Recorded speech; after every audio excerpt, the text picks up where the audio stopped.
Ladies and gentlemen, good morning. This is the second day of Baltic Fire Forum, and we meet you again together with Simonas. Simonas, yesterday I did not ask you, but about your recent job. It's National Museum of Art. Yes. How do you find the challenges in extinguishing those valuable buildings, which have lots of treasuries? Yeah, I think there's a lot of challenges because of those buildings. Like I said, it is old or very old, the Mm, museums.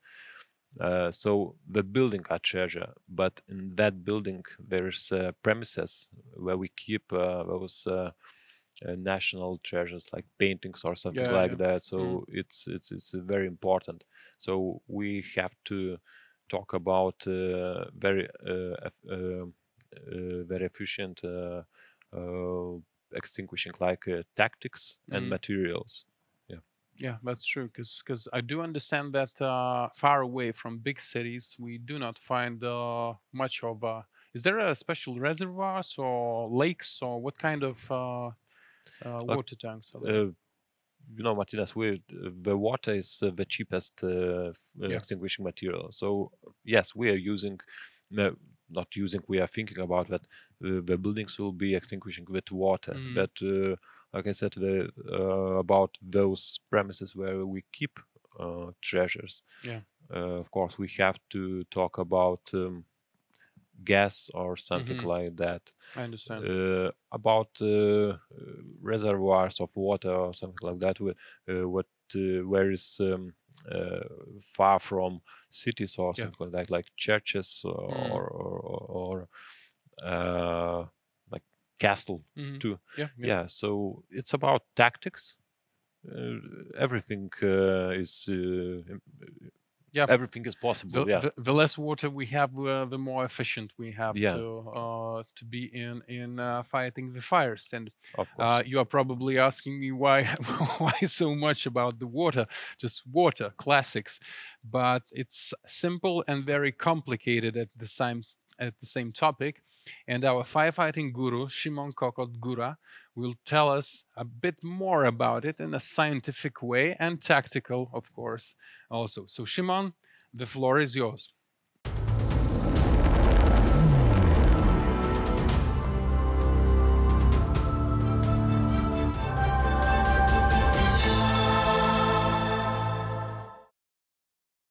Hello again. Greetings to all the members, participants of second Baltic Fire Forum, to all the nations participating. I am again Szymon Kokot-Góra from Poland, representing CAVTPL, an organization which I have started. And again, this organization is focused on helping fires in training, helping firefighters in understanding the most up-to-date knowledge, translating difficult technical scientific language into uh, easily applicable steps on the fire ground where only seconds count and when there's no enough time to make long decisions. So it's another video that I'm recording for you, and this time I'd like to speak to you about water. Well, water is a very broad topic, even though it may seem it's a very simple topic, but nevertheless, I know a couple of people who are PhD just on water for extinguishing. Um, so yeah, well, I think it's going to take approximately 2 hours, but just be sure that we could talk about water for one full day and it wouldn't be enough because there's so much to talk about. And I'd like to tell you why. Okay, so in this presentation, we're going to talk a little bit about the characteristics of water, including cooling capacity, why water is such a great extinguishing agent. Then we're going to speak a little bit how we are extinguishing with water, what kind of basic equipment for water applications we are using. Then I will speak about basic nozzle techniques for operating your nozzle to be able to apply your water in a manner that will be for the fire. And water versus fire is sort of a summary where I will remind a little bit, review a little bit what we've spoken in this presentation about, and then add some tactical aspects to it. Okay, so with the statement from a very good colleague of mine and another mentor, Chief Ed Hartin, who is the founder of cfbtus.com. So I highly recommend that you look at this website, because it's what I call the modern encyclopedia of firefighting. There's really a lot of topics on that. There's resources for everyone to take. It's free. You can easily access it and see what's there. And Chief Ed published on his blog this statement that is here on the slide, and the statement is coming from a rifleman's creed. A rifleman is a soldier who carries his rifle, and in the United States they have to take an oath to swear that they will take care of the rifle, because the rifle is their weapon, it's the enemy, and because of this they have to take care of the rifle, because the rifle takes. And Ed Hartin suggested that just like soldiers, we are also fighting the enemy. Well, there is not a live person, it's not a live beast. We sometimes say that the fire is breathing or it's a beast or something, but it's just a phenomena. And as such, it's subject to laws of physics, laws of chemistry, the laws that govern the nature and the universe. But adapted rifleman sounds like this. And this is something that every firefighter should consider. It's my opinion. This is my nozzle. There are many like it, but this one is my nozzle is my best friend. It is my life. I must master it as I master my life. Without me, it is useless. Without my nozzle, I am useless. I will use my nozzle effectively and efficiently to put water where it's needed. I will learn its weaknesses, its strengths, its parts, and its care. I will guard it against damage, keep it clean and ready. This I swear. So in this oath, in this promise, we see a lot of strong words. It says that without me, my nozzle is useless. It means that this is just a dead object like all the other objects. It is the operator that will give its life. And at the same time, against fire, a firefighter is only able to be effective and safe when he or she, when they have their equipment. Without the equipment, we are just like other people, walking on the street without protection, without our tools of trade. So please consider these words and this statement as we go through this presentation. Okay, so again, in another lecture, I mentioned to you about combustion process. So just very quickly, again, we have fuel, which is everything that can burn. Today, we have so much synthetics in our homes that basically everything burns, because we will focus, of course, mainly on fires inside buildings. So we call them structural fires. And then we have the oxidizer, which is most of the time oxygen in air. The atmosphere is everywhere on Earth. It's around the planet. So basically fuel and oxidizer are almost always. Then we have heat. When the heat appears, it must have certain strength, certain power to start the fire. When it starts the fire generates heat itself, and this is the heat that will feed the process until something else happens. And we know that in structural fires, the amount of heat produced is approximately 30 times more than it is necessary for the reaction to self-sustain. Okay, and from the combination of those three, we get chemical reaction, because of the heat, which is energy.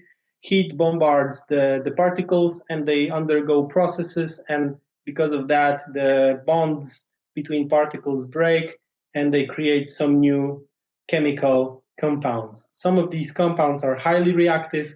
They have free free connection, and they are looking for another particle to catch, and by this active connection they are able to cause chain reaction. So basically this is the chemistry of fire.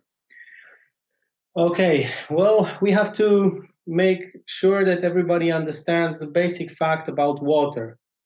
It's not you can have plenty facts about water. One fact is every serial killer admitted they drank water, but it's not the fact that we're interested in. Another is if you drink water, you will die one day. Okay, this is not a fact that is interesting for us. These are just jokes. Okay, but the most important fact for us about water is how it cools down fire, how it absorbs heat. So on the top you have a graph, on the bottom you have some calculations. Let me walk you through it. You will see that there are three areas. There's a blue area, there's a red area, and there's a green or greenish area. And on the vertical axis we have temperature, and on the horizontal axis we have heat. We either see it's megawatts per liters per second or megajoules per liter. Well, watt signified with letter W is the unit of power or the unit of work, and it's joules per seconds. So that's why we are saying that it's either megawatts per liters per second or megajoules per liter. The idea is that if we can take 1 liter of water, how much cooling it can do if we say we will use 100% of this water. So we are looking at the blue area in the beginning, and we see that on the blue area there is 343 kilojoules per liter or kilowatts per liter per second. Because when we are applying water from nozzles, we are applying liters per second or liters per minute, just amount over time. This is my key point. And if we are heating water from approximately 20 degrees or 18 degrees, because more or less an average, this is what the temperature is for water coming from a hydrant according to international standards. If we're heating water from this temperature of 18 degrees, it's what you see in the equation below the graph, to 100, we have to multiply the specific heat or heat capacity, the amount of heat the substance can take in order to change the temperature per 1 degree for 1 unit of mass. This is the definition of heat capacity, and it makes sense, like capacity of anything, like you have a capacitator and you can gather energy in it. By the way, if you're drinking coffee at home, enjoy your coffee, I will enjoy mine. Okay, so this is how we measure, and then we multiply by the difference of temperatures. So here between 18 and 100, because at 100 it becomes steam. Okay, so we see that there's this narrow part of the graph that this process is signifying. Now we see there's a huge red graph, but what's interesting is that we don't see any change in temperature. It's all happening in 100 degrees. Why is that? It's because there's tremendous amount of heat that has to be delivered to water in order for it to change the state in which is in. Before it was liquid, now we want to turn it into gas. So water to steam. This parameter itself, it's called latent heat of phase change. Latent means hidden. It's because when you see at the graph, it's not, it's like, where is it? Yeah, it's not a continuous line. It's not linear. It's because you have to add so much energy. So in practical terms, water has to absorb so much energy in order to be able to change the state. This is the greatest cooling power of water. And then when we heat the steam with slightly other, let's say, circumstances, but okay, you heat steam into a temperature of, let's say, 300 degrees, it's still taking some heat, but not as much as the red part. If you even add blue to green, it's still a couple times less than red. So we have to understand that, first of all, most of cooling happens when we evaporate water, and secondly, per 1 liter of water, there's a finite cooling capacity. Over here, we calculated that if we heat the steam to 300, it's more or less 3.4 megajoules that a liter of water can take. If we apply 1 liter per second, we can say we can cool 3.4 megawatts. I hope it makes sense.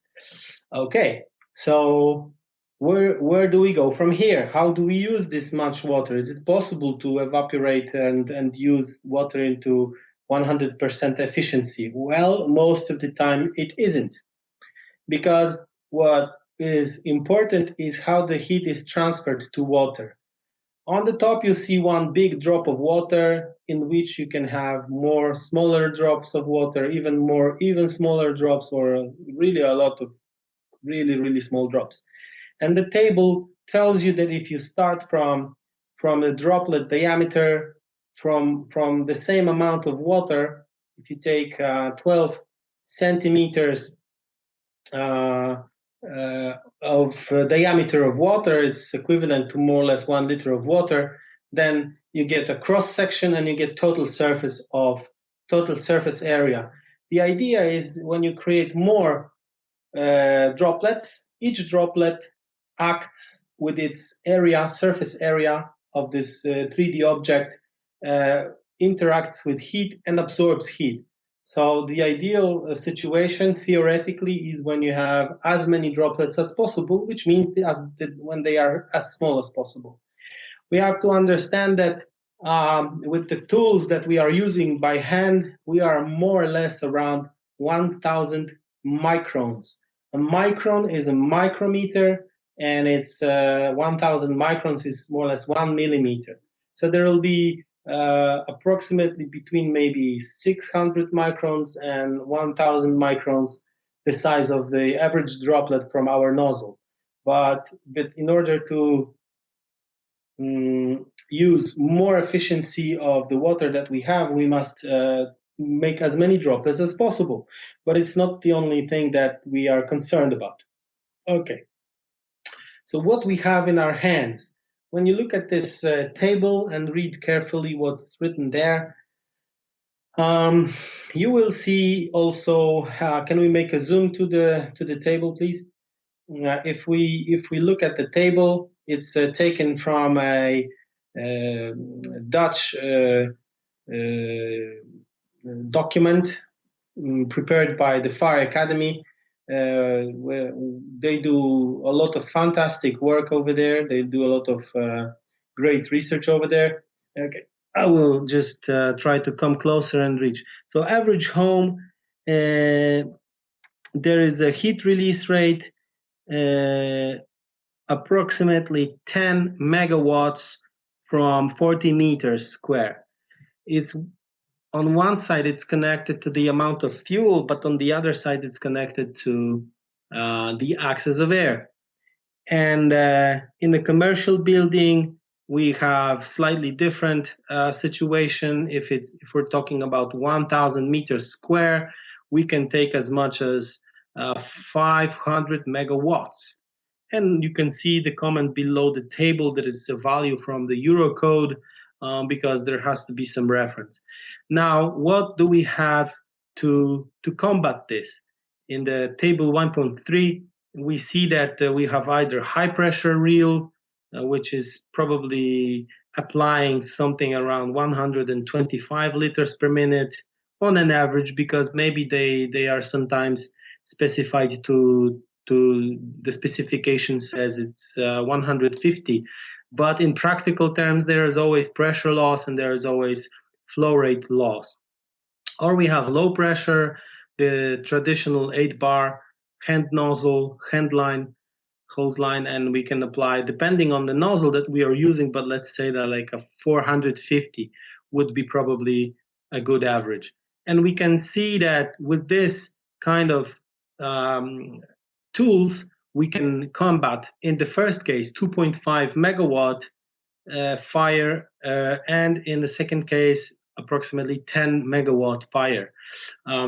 So the thing the point that I'm trying to make here is, as we know, if the water has limited or finite capacity of cooling, so will our tools also be limited.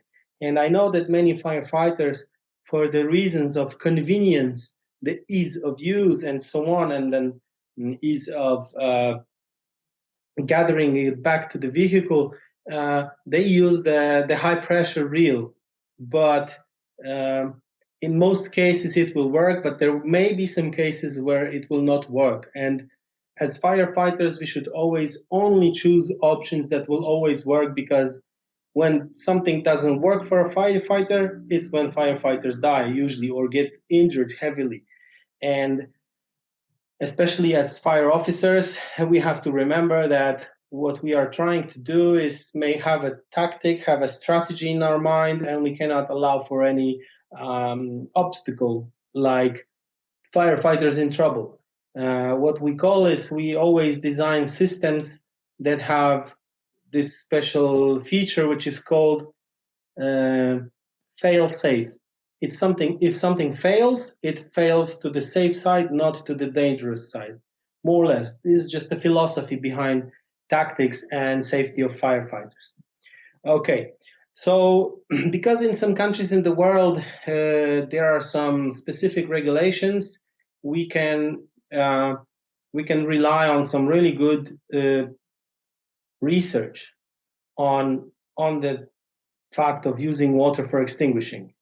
One example is that we have a British standard which contains this phrase, and has contained this phrase for many years, that there has to be, and I quote, adequate water provided for fire. Adequate. This is the word that is being used now. If it's a document of reference for fire protection, at some point somebody will ask, but what does it mean, adequate water? And here's an example of a gentleman called Paul Grimwood. Paul is another good colleague of mine. He's a fantastic person, a great mentor of mine, helped me a great deal, and I wish to bow my head before him and tell this to all of you. Paul has been engaged in different numerous projects, enhancing the ability and understanding of firefighters around the world, basically, because whatever he did was always accessible to everyone. And very recently, his big achievement was that he became a doctor, a PhD in science, and his thesis was about water. So he's one of the people that I mentioned to you that I know that made a PhD on water. So the joke that I usually say here is I can make tea on water, but the famous actor Michael Douglas, whose partner is Catherine Zeta-Jones, used to joke that she cannot even make tea on water. She burns water. So I'm not sure how it's done, but okay. So thanks to Paul Grimwood, we have a great deal of knowledge. And as you can see, I've met Paul a couple of times, and he signed his books for me. So I'm a lucky guy. Hey, I meet my idols. Okay, so Paul has been promoting this research that is not new at all, because already in the 70s, we understood that there are some minimum requirements for firefighting, and we say that basically if we want to put some boundaries, some concrete measurements on this whole idea, we have to talk about the critical flow rate, tactical flow rate, and optimum flow rate. The critical flow rate is when we increase the flow rate and we reach 2 liters per minute per every meter square involved in fire. So when we reach this kind of flow rate, by increasing flow rate, when we reach this level, our extinguishing in residential homes is starting to become effective. So below that, we cannot count for any effective extinguishment. Now, here's a couple of comments that need to be made. First of all, we're talking about full involvement. So everything's burning. It's post flashover. So the flashover phenomenon has already occurred and everything is burning now. All the solid fuels, all the fire gases. This is also something that was examined for 1-room and 2-rooms fires, and it was also examined for test fires and in real fires.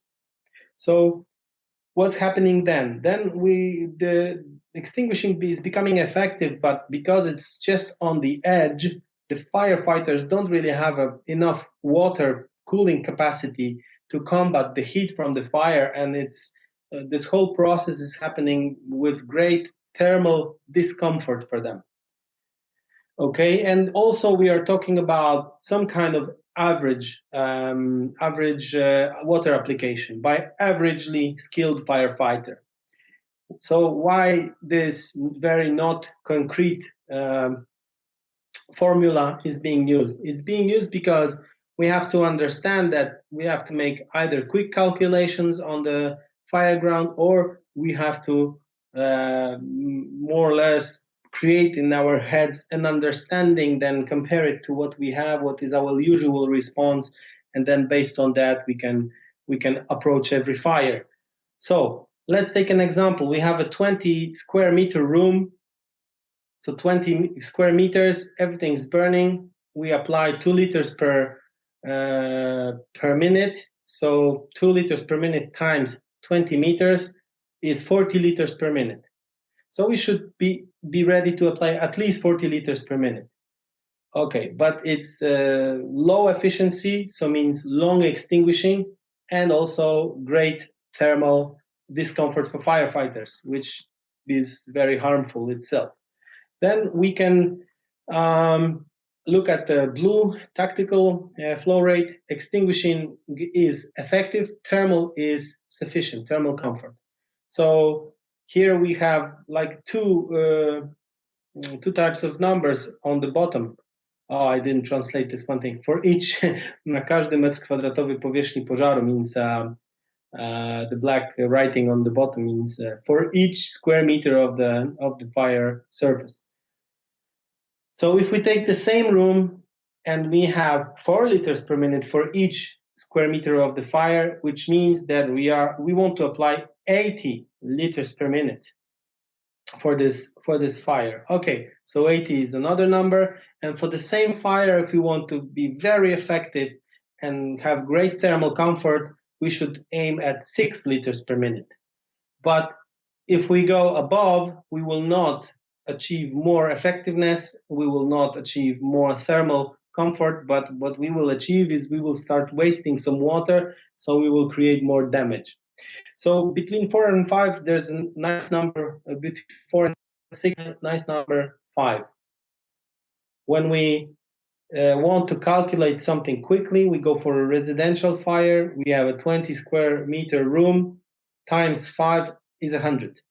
100 liters per minute for this room. If we have 2 rooms like that, then we need 200 to be in the optimal, to not make firefighters, to not create danger for firefighters. So, okay, 2 rooms, but we also have to keep in mind that if something happens, like a victim will run out of the flat, or we have to rescue someone, or there's another thing, or gas, LPG or methane bottle will explode, or any kind of trouble will happen, or window will fall out and wind will start blowing. If we only come with a high pressure reel, with a limited capacity weapon, capacity tool, we may be surprised by this. And in my opinion, it's not professional. It's not something that is allowed for a firefighter. So that's why I'm advocating that we should always take a handline, a proper handline to a fire like that. Okay, if and then on the gray, you see if there's a larger, slightly larger surface area, like 100 meters square is already a huge apartment. Yeah, why not take 6.5 because then it's starting to go not linear. You may experience another kind of trouble. Okay, when we are talking about this extinguishment, we have to also understand a very basic thing. When we have a fire and it produces heat and it's fully involved, fully developed, everything is burning. There's gases burning, fire gases igniting, and there's fuels burning. And we understand that it's producing a number of megawatts, and we want to counter this with some cooling capacity. We have to understand that approximately 2/3 of this water is needed for solid fuels and 1/3 only for cooling gases. This is the optimal distribution of water, which we may or may not always achieve, but there are ways to make sure about this. So, and because of that the differences that are there, there's also other important issues which I will briefly cover in a couple more minutes, and then we will move on to the actual techniques of firefighting. Why is it so? It's because the solids, they absorb heat, and when they absorb heat, they start breaking down, thermally decomposing into other substances. They change the chemical composition into other substances, and they produce fuel in the form of gas, flammable gases. So before this process is stopped, there will be no effective extinguishing. And this process is stopped when we draw the heat out, when we absorb the heat again from the fuel to the water. And this is done by providing enough water on the fuel itself. Only then we are stopping the thermal decomposition, which is dependent on the amount of heat gathered in the solid fuel. Okay, so Paul Greenwood came up with a number of interesting formulas. They are not exactly formulas to be used by firefighters, but let's briefly look at them, combining different research.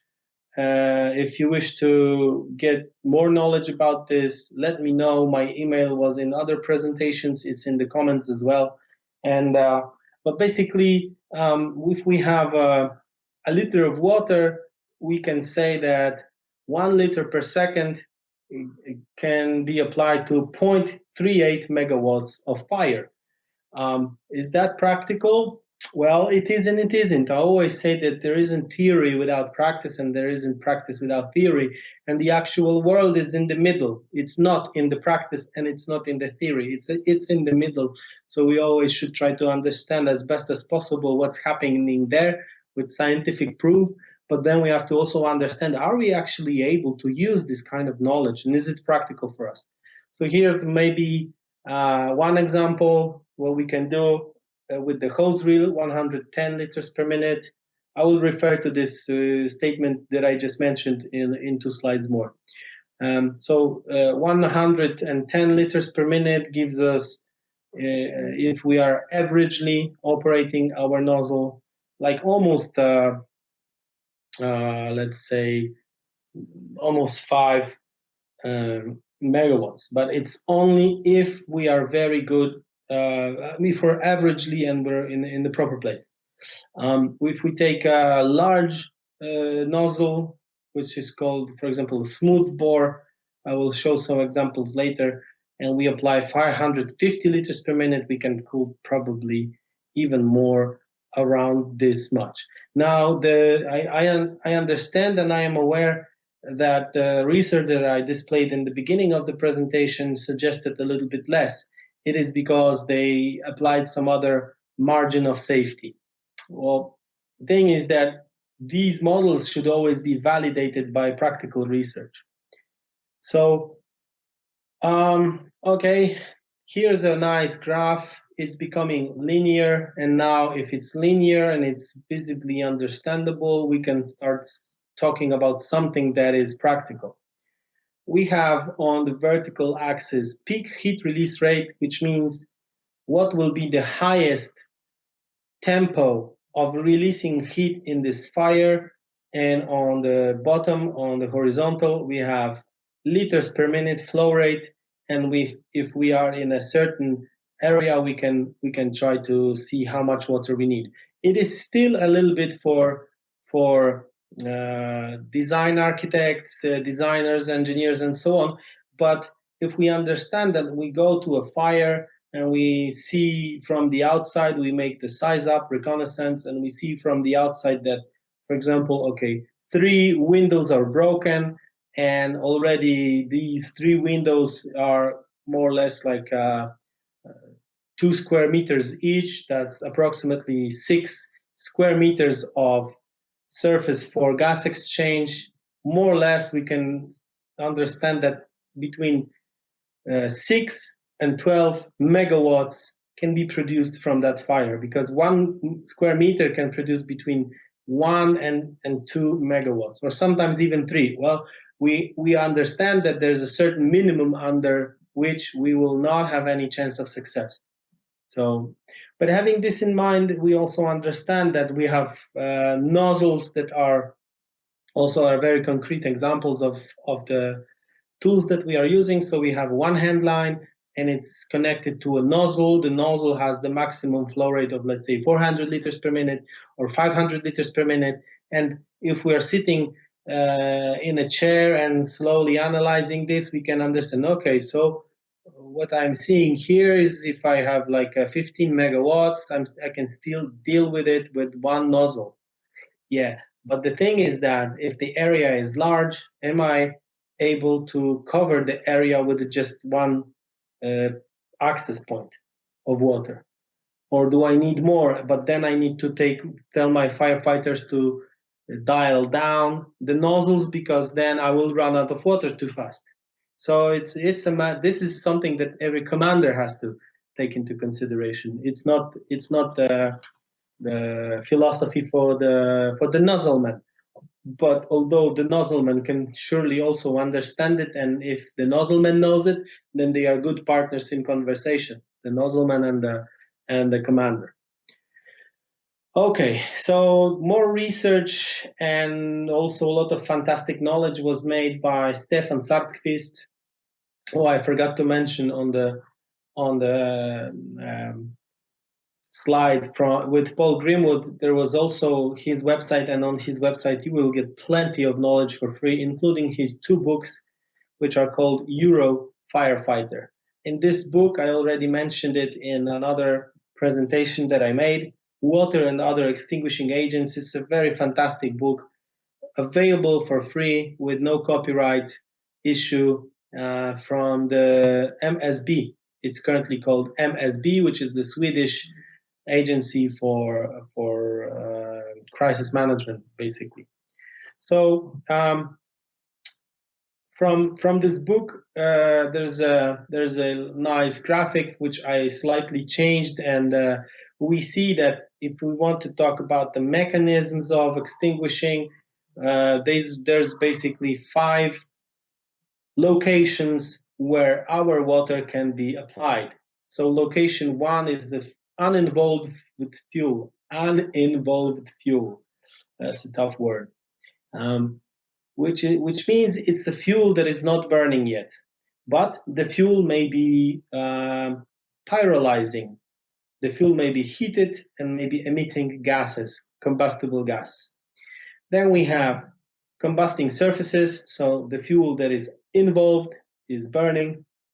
Then we have flames, then we have hot smoke and fire gases, and then we have hot surfaces which are not near to fuel, or they don't produce gases. And then we have, from the combination of those 5 locations where water can be applied, we are talking about basically 3 mechanisms of extinguishing. First is cooling of the fuel. Second is cooling of gases, and here I also include the flame, because flame is a gaseous area or volume. And the dilution or displacement of of oxygen by the byproduction of steam. Okay. Now we come to tools, and again, Chief Harton is looking at this and saying, okay, this is my nozzle, but I know my nozzle. Do I know my nozzle? If you look at the pictures, you see plenty of different nozzles and a hashtag. A hashtag is something that I'm promoting in social media. And what I'm trying to say by this hashtag is the following. If we understand as firefighters how the tools work, we basically need 3 good tools. Therefore, it's hashtag 3 HO2, H2O, 3 times water, to combat nearly every fire situation. What do I mean by that? I will show you just in a moment some information about the construction of firefighting nozzles, and this is another important thing that has to be understood before we move on to operating nozzles.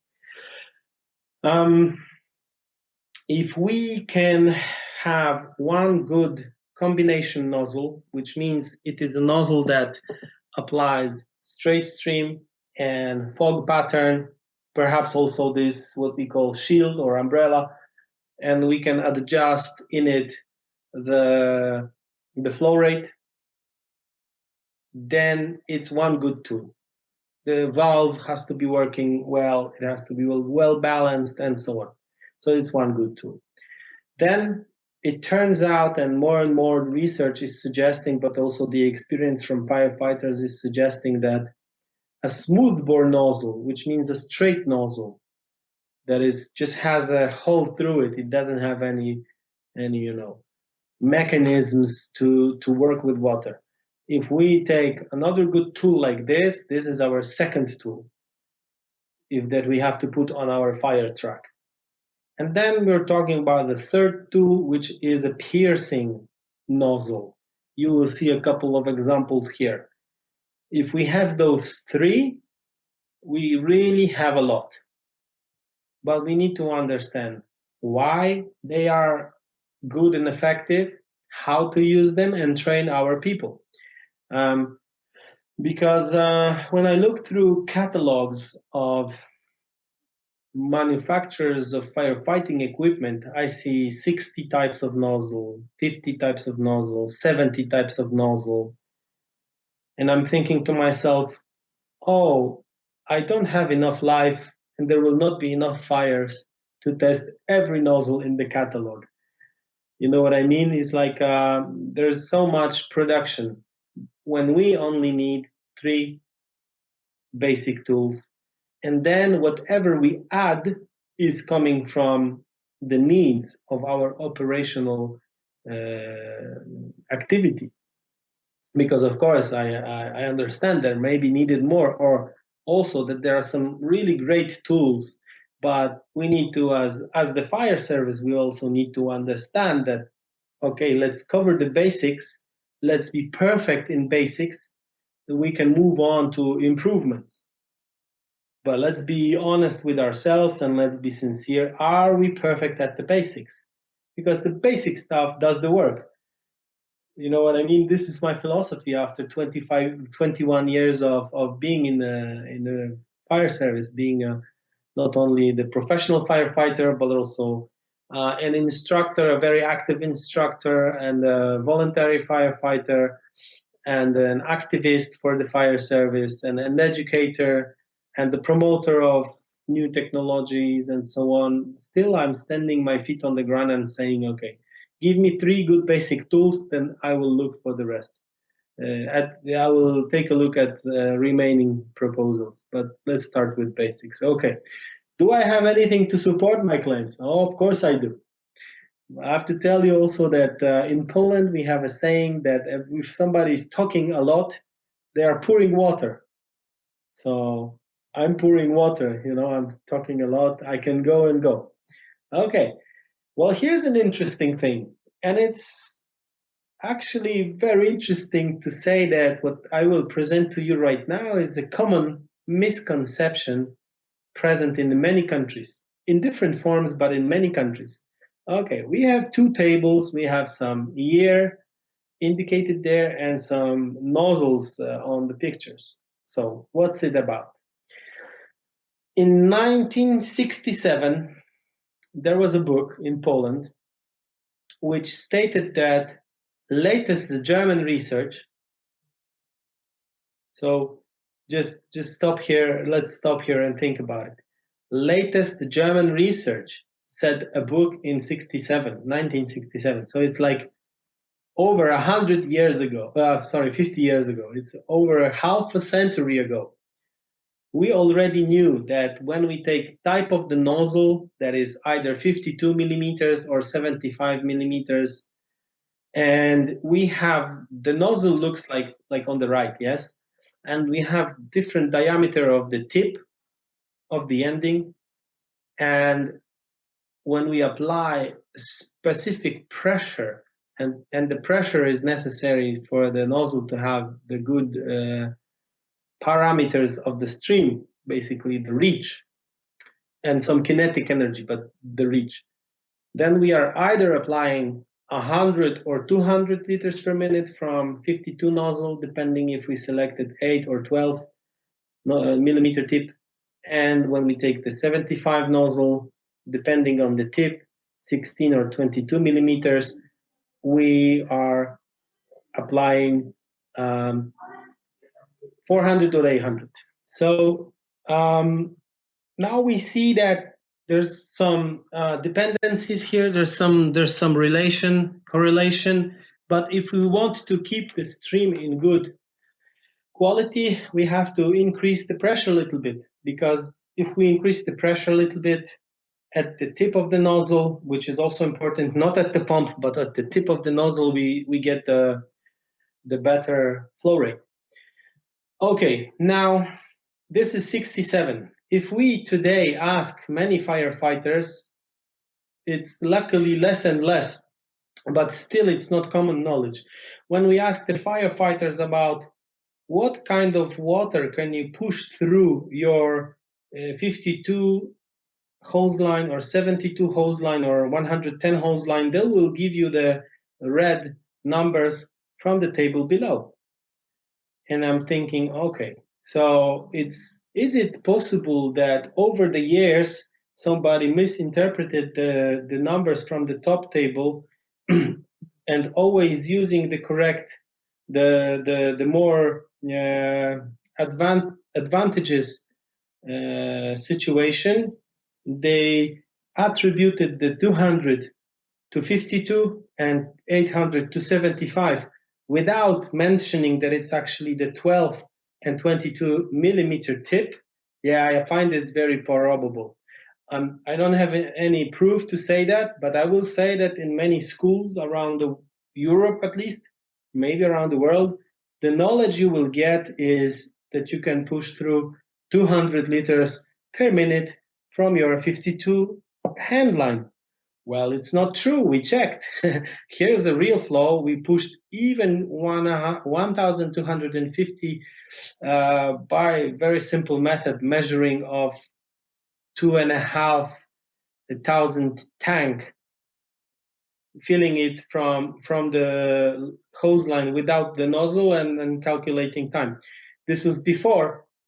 But then we realized that there are some measuring equipment in the world, and we've been working also with the TSI company from Ireland using the flow meters. And now we can easily understand that there's a total difference in whatever the theory says and what practice suggests. Well, that makes sense, because if we take a hand line and we attach the nozzle to it, and the nozzle can apply 500, but the hand line can only squeeze through 200, well, it doesn't make sense. Okay, so for example, I visited Ireland, and here you see that in Ireland, the flow meters are on each connection. So you know exactly if you're applying water from low pressure or high pressure. you see that, okay, one of your valves is applying 330, another is applying 510. So total on the bottom you see 840, but you'll see also that your hydrant is it's feeding you 1650, and it says on the top the tank is full, you can shut off the hydrant. Well, I can only say that it's absolutely fantastic solution to have flow meters on your pumps. This decision in couple years after it was made in Ireland, in couple years, it really transformed the service, and they have a very thorough understanding of water hydraulics, which is it's not difficult, but it's not simple. I mean, it's not difficult to understand, but it's complicated in terms of it's complex. Well, the water that you are applying depends on many things. If you're applying water from one nozzle and have a decent parameter for your water stream, but suddenly somebody from the same line builds another line and opens another nozzle, things change for you because it's connected vessels. It's basic hydraulics, and we keep on forgetting that. And we are actually not increasing pressure, but we're increasing rotations of the engine that rotate the pump. So we're working on one pump curve and we're moving to another pump curve and so on. I could speak about this for hours. I could pour water on this for hours. Okay. So, okay, let's stick to the nozzle itself. In the top, you will see 3 pictures of nozzles, 1, 2, and 3. You will see that in nozzle 1, there is a rotating ring. You get spinning teeth, yeah, and they rotate, and by rotation they create fog. In example 2, you see some carvings on the inside bolt, and these are used to create mist. And on number 3, you see there is like carvings, but on the crown, on the rotating crown. So, do they produce the same fog or no? Well, the simple answer is no. And let me tell you why. There is a great philosophy behind the modern nozzles, and I know this from the source. And the source is, first of all, the nozzle on the bottom, which is called fog fighter, and secondly, the person that is behind this nozzle is Mats Rosander. Here's my video chat with Mats Rosander. I met with him in Poland. I met with him in other countries, and he's one of the 2 guys next to Christer Giselson, Swedish guys who in the late 70s, early 80s revolutionized firefighting into modern times. They used a very simple concept, which is called Davy's lamp, because they had an idea of how to combat modern fires. You know, they come from a country which is very strong in furniture industry, and this one big manufacturer of furniture was already releasing a lot of synthetic materials into the homes, and they started noticing there's a great change in fire behavior. So they said, okay, before they used this straight nozzle as I showed to you with the table from German research. And they said, okay, something is not right here. It's actually, we are dealing now with combustible gas inside the house, and it can ignite and it can burn. And the tactics were, they weren't supposed to use water until they saw what is burning. So no gas cooling at this moment at all. So he said, okay, this is not right. We are traveling through flammable gases.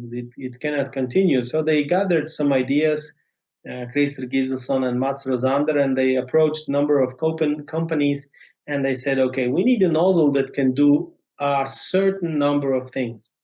And one of those things was to create a net of droplets that are separate from each other for not more than 1 millimeter, because then they will act like Davy's lamp.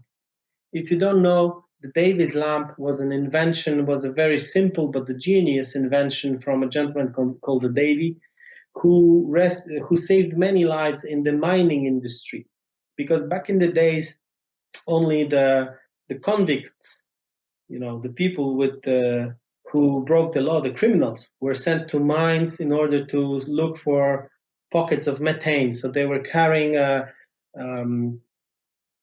candle on a stick or a lamp on the stick, oil lamp, and looking for methane. And maybe they survived, maybe not. But since they were criminals, nobody cared. It was the reality at the time. And Davy said, okay, let's put a mesh around it, and that's it. And that did it. It turned out that the characteristic of the mesh causes that the flame cannot cross. So methane was flying into the lamp, was burning inside. You can visually see that the flame is changing, but the flame was not coming out. The basic idea behind it is called thermal ballast. So it's there's such a great, or there's big enough thermal ballast in the net, in the mesh, that it takes away enough energy for the flame to stop. It cannot exist. It basically stops on the molecular level with the sudden drop of temperature. It stops the flame. The flame disappears. And so that was one thing. Another thing was coming from a German research from Oskar Herterich in 1960. He published his research in which he identified that more or less this area over here, approximately between 0.2 and 0.4 millimeter droplets, is the perfect area for heat transfer. So if we have droplets from our nozzle that we shoot at a certain velocity, and the velocity is, of course, the velocity of droplets from the nozzle, the greatest heat absorption will be around this area. So this and some other things were behind the creation of the nozzle, behind the anatomy of this nozzle. So the company that did this was called TA Hydronics. The company is not existing anymore. And they said, okay, the rotating ring is a technical solution that provides you that. So please remember that the original nozzle for gas cooling, the nozzle that cools the gas is the best and is most universal, is the nozzle with the rotating ring. Now also you have to remember that when you take the anatomy of the nozzle, I'm sorry the slides are not in perfect order, so I will go back and forward until I cover everything. On this slide over here, you will see that there's an element that is fixed and an element that is moving. And we are basically, by moving of this element, we are changing the surface area through which the water travels. But you also have to know that there's the inside part for flow rate and there's the outside part for shape. When we set something on the inside part and the water is already leaving the nozzle, no matter what we do with the shape, when we change the shape, the flow rate stays the same. Over here on these two pictures, you see the difference between the flow rate. It's 115 liters per minute versus flush. Flush is just a loose bolt in order to remove small stones and pebbles and so on. So this is something that you have to also remember about nozzles. Okay, more anatomy of the nozzle. We also have automatic nozzles, which means that they have a spring.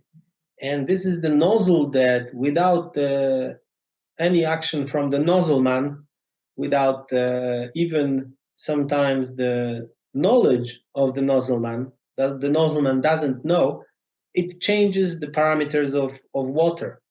So the idea is that if you don't have enough pressure, the spring will adjust inside and will give you good kinetic energy. Why I don't like this solution is because the kinetic energy always comes at a cost. Nothing disappears in nature and nothing comes from nothing in nature. So basically we are trading flow rate for kinetic energy. So it means we will have more kinetic energy, but we will apply less water.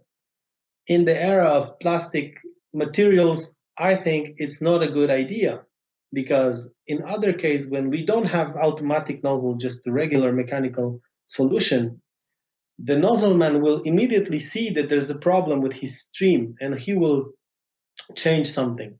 He will report to the commander and say, look, chief, there's a problem with my water. We have to change something. I'm not getting enough water, and so on. So with conscious users, we get a good level of safety. With this nozzles, with this type of nozzle, the problem from my perspective, is that you may not see how much water you're applying because the stream is always good. But the spring will adjust, but then you will lose some flow rate, and for me that's a problem. It's coming basically from Bernoulli's equation. It's some basic hydraulic theory.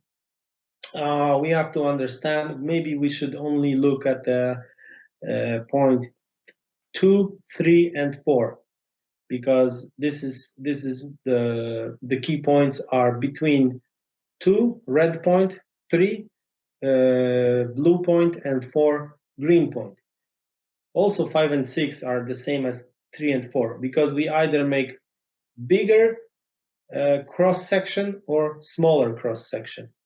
Of course, when the water is traveling up, when the height increases, the pressure will drop. We all know that. And when the height decreases, the pressure will rise. It's by gravity.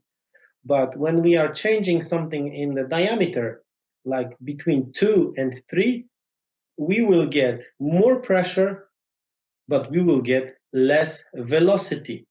It doesn't make sense at first glance, but you have to understand that this is called a hydraulic paradox, because it doesn't actually make sense at first glance. But this is, you have to believe me, and you can check in any book, technical book, this is always the case.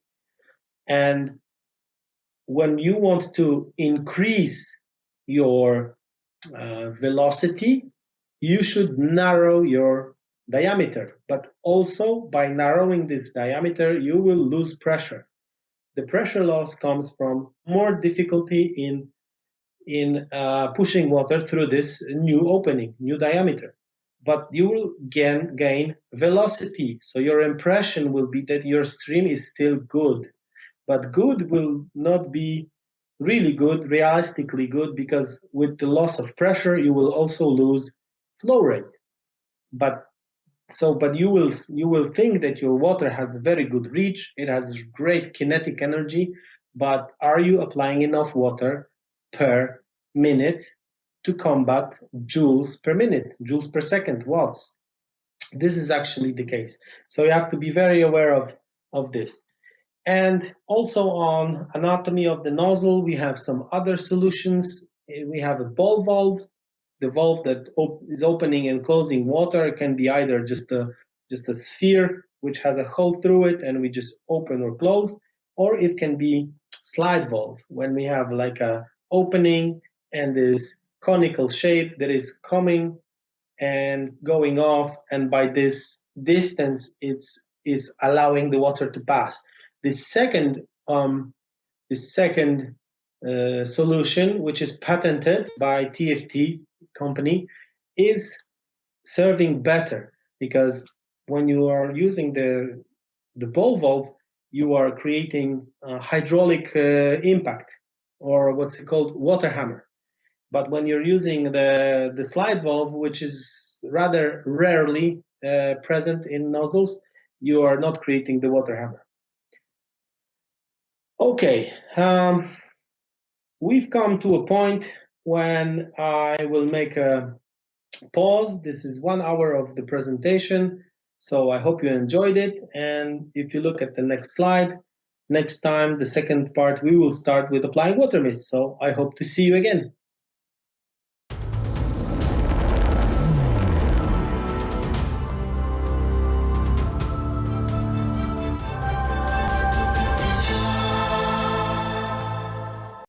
Hello again, this is Shimon from CFBTPL, and I'm here with you again to make a second part of the presentation on water for extinguishing.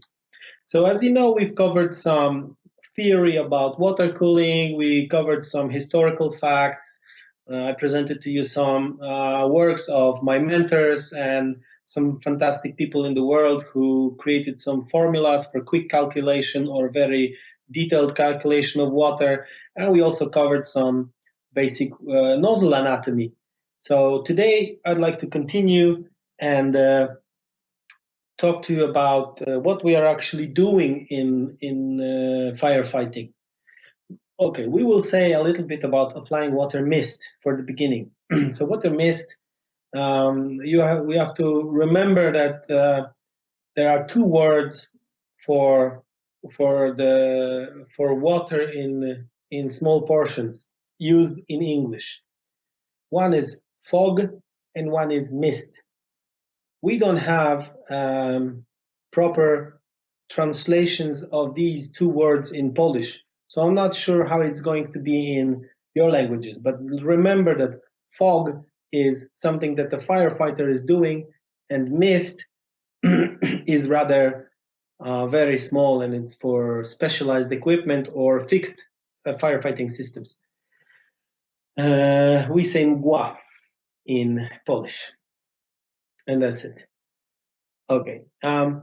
So depending on the size of the droplet, and we already explained what is a micrometer. So 1,000 micrometers is 1 millimeter. We have to understand that different systems of applying water have different sizes or diameters of droplets. And some of these systems really produce a very, very small particle of water, or not particle, small object of water, small droplet, while other produce greater. And when we want to put our everyday equipment into this table, we understand that it's rather average mist. So between 1/10 and 1 millimeter. So between 100 and 1,000 micrometers. So what we see is like a drizzle or rain. Drizzle is a small rain or just regular rain. Is more or less the type of water that we see from our nozzle. But we also have to remember that we can use different tools and produce even smaller water for the fire service. So one example is this. You have here the Cobra tool from Cold Cut Systems. There's many of these devices in different countries in the world. Personally, I'm also a trained instructor for tactical Cobra firefighting, and I highly recommend going to a course which is organized by firefighters who have dozens of these devices, and they have great operational experience in using that. Basically, this is ultra high pressure. This particular device can either use a pressure of 200 bar or 300 bar, and also use the abrasive powder, which together with the pressure has the ability to pierce through any construction material and apply water from the outside. It's a very nice tactic and idea, because then you're not adding air to fire, and also you're combating from a safe position, from a clean position. But of course, there are advantages and also disadvantages or limitations to this tool, just like to any other tool. But just to give you an idea, when you push the water from the tip, the water travels at the velocity of 720 kilometers per hour. So it's a very high speed water projection. And if you look at the bottom right picture, the area, the width of the container is 2.5 meters, and the jet is still focused. It takes approximately 5 meters for the jet to disperse into mist. So you have to also keep that in mind when using such a tool, that it's because of the great velocity that the water is meeting resistance from air, and because of this resistance and this great velocity, it's breaking up to small droplets, very small droplets. So this is basically the technology of production of mist. But the tool is a very powerful tool, and can do a lot. So yeah. So but this is one of the examples of mist, and there's some tactics behind it as well. In order to use it, you must make sure that, first of all, just like with any other activity in the fire service, you're not working against the greatest obstacle, but the smallest obstacle. If you want to open door or basement door, maybe your padlock is not always the best choice, because the padlock is a very expensive, high performance padlock, which is closed on a door that is made from wood. So if you take your tool, instead of trying to destroy the padlock, you can destroy this wood, or even kick it in with your foot. And in the same manner, even if the cobra can pierce through a wall, it doesn't mean you have to pierce through a wall. The best is the window frame, because also you're making sure that nobody keeps furniture on the window.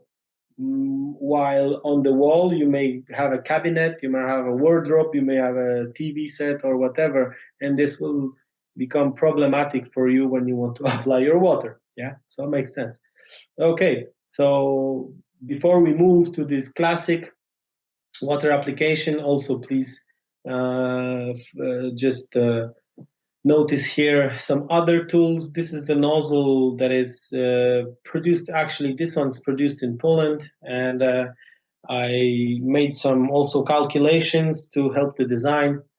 And you see that it's a smooth bore nozzle, which means that it just has a hole that is narrowing and narrowing. We just mentioned just slightly before that according to Bernoulli's law, when we make a narrow passage, the pressure will drop, but the velocity will be great.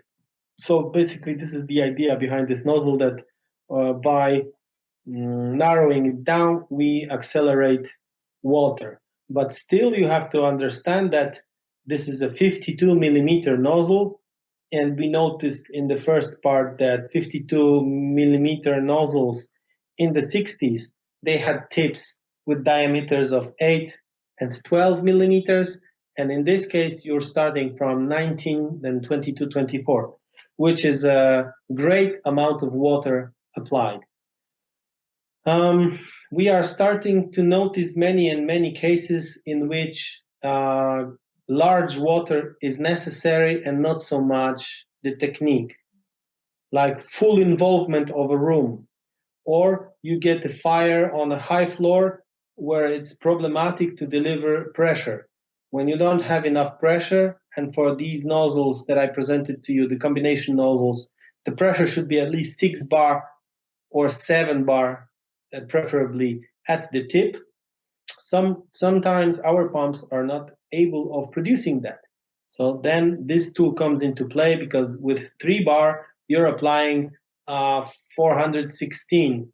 Or if you take one tip off, you're applying 500, over 500. Or if you take another tip, 600. Because this nozzle has 3 tips.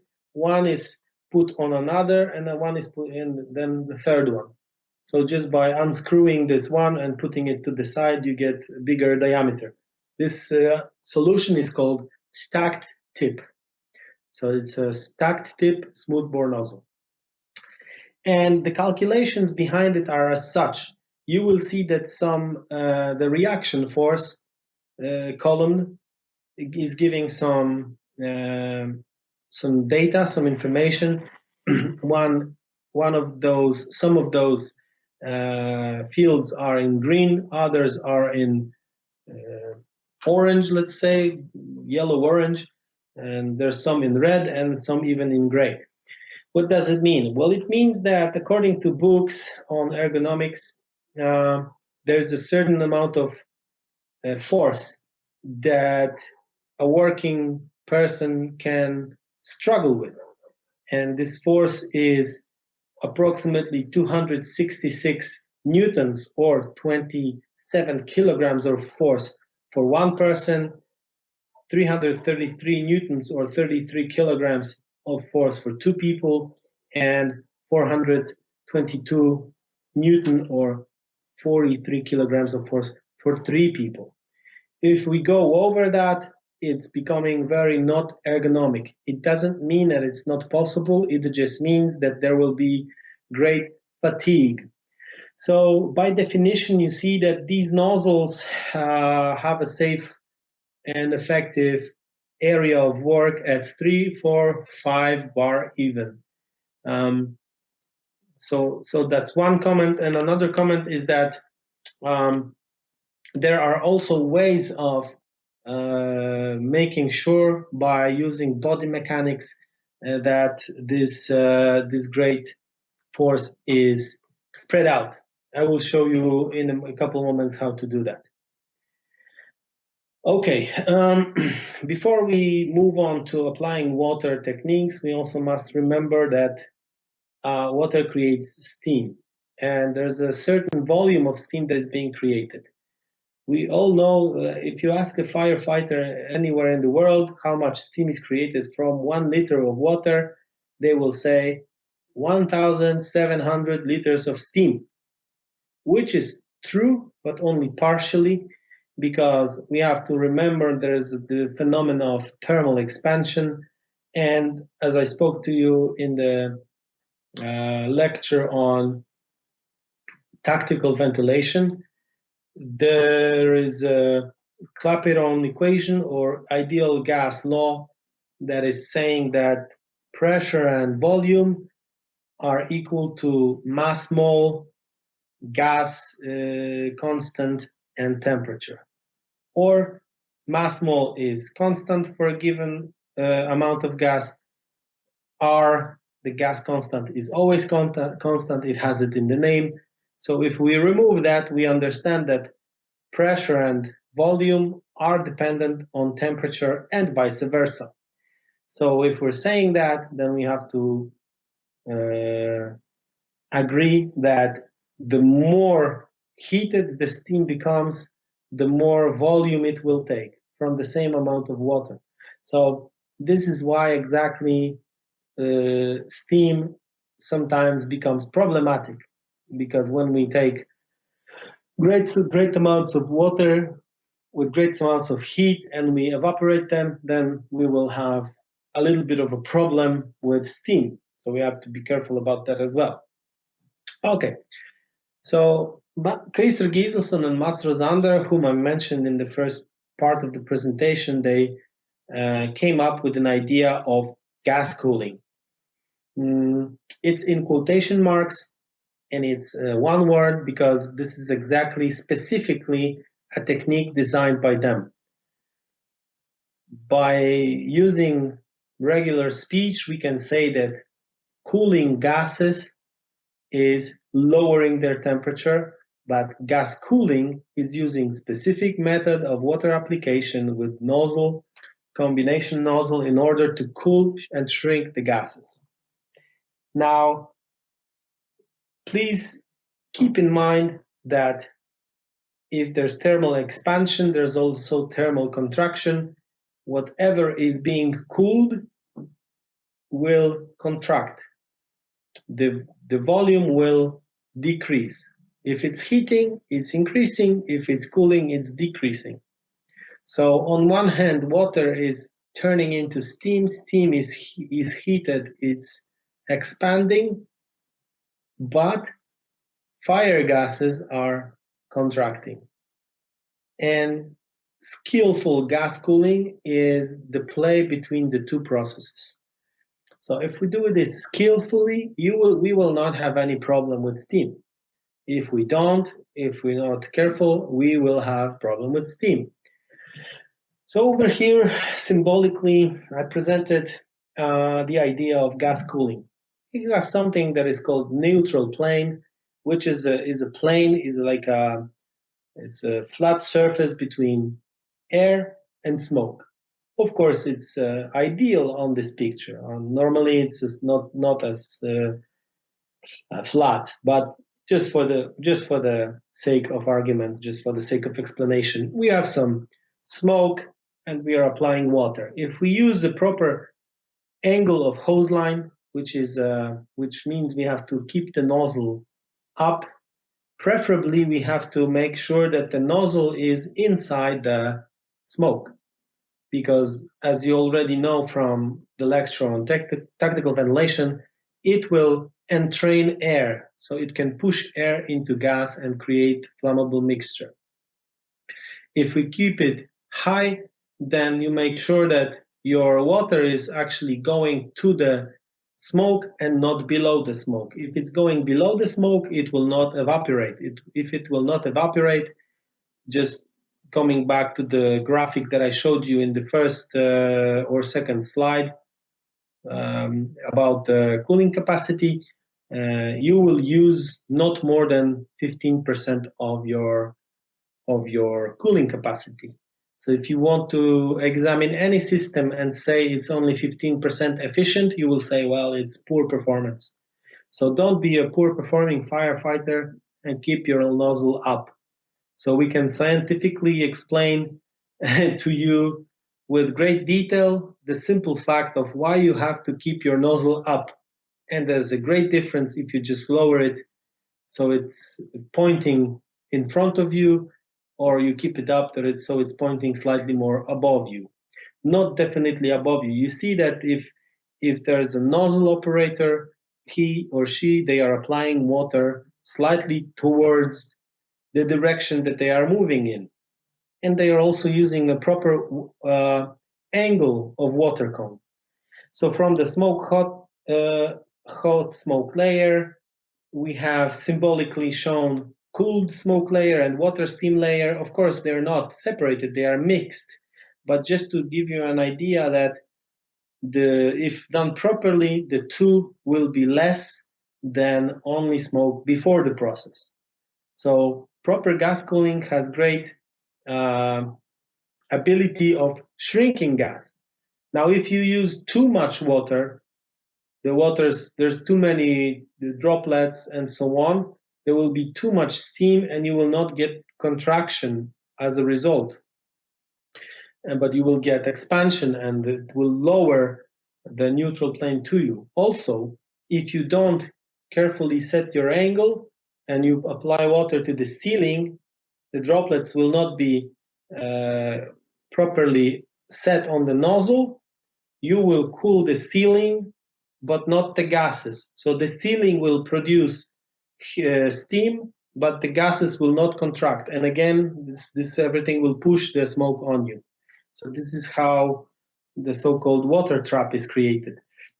I also have to tell you that when Herterich showed his research, and Mats Rosander, Christer Giselson, they built their nozzle, and they also aimed at 0.3 droplet size. Of course, there's plenty different sizes of droplets, because one key important factor is what kind of pressure you are getting on your nozzle. But let's stick to nominal 6 bar or 7 bar pressure at the nozzle.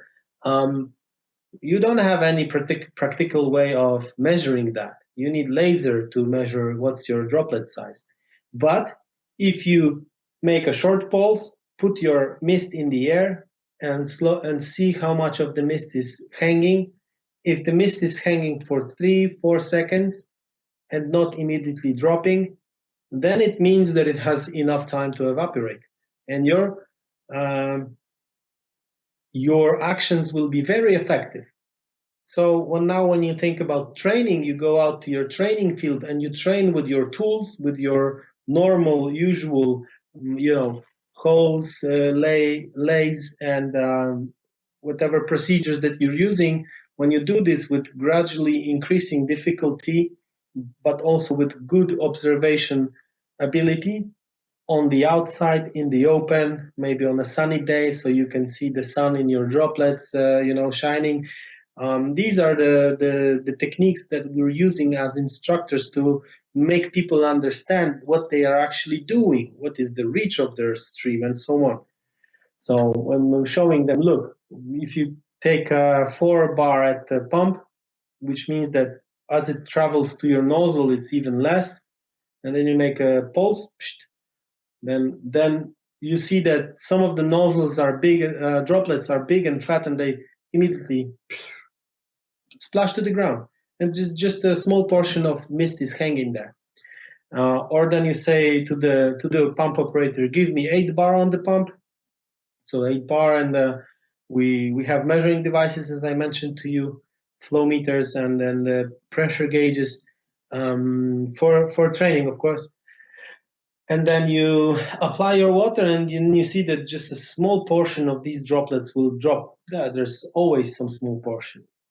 It's connected to the starting of the rotation of the rotating ring, for example, for one instance, or maybe the maintenance of your nozzle or whatever else.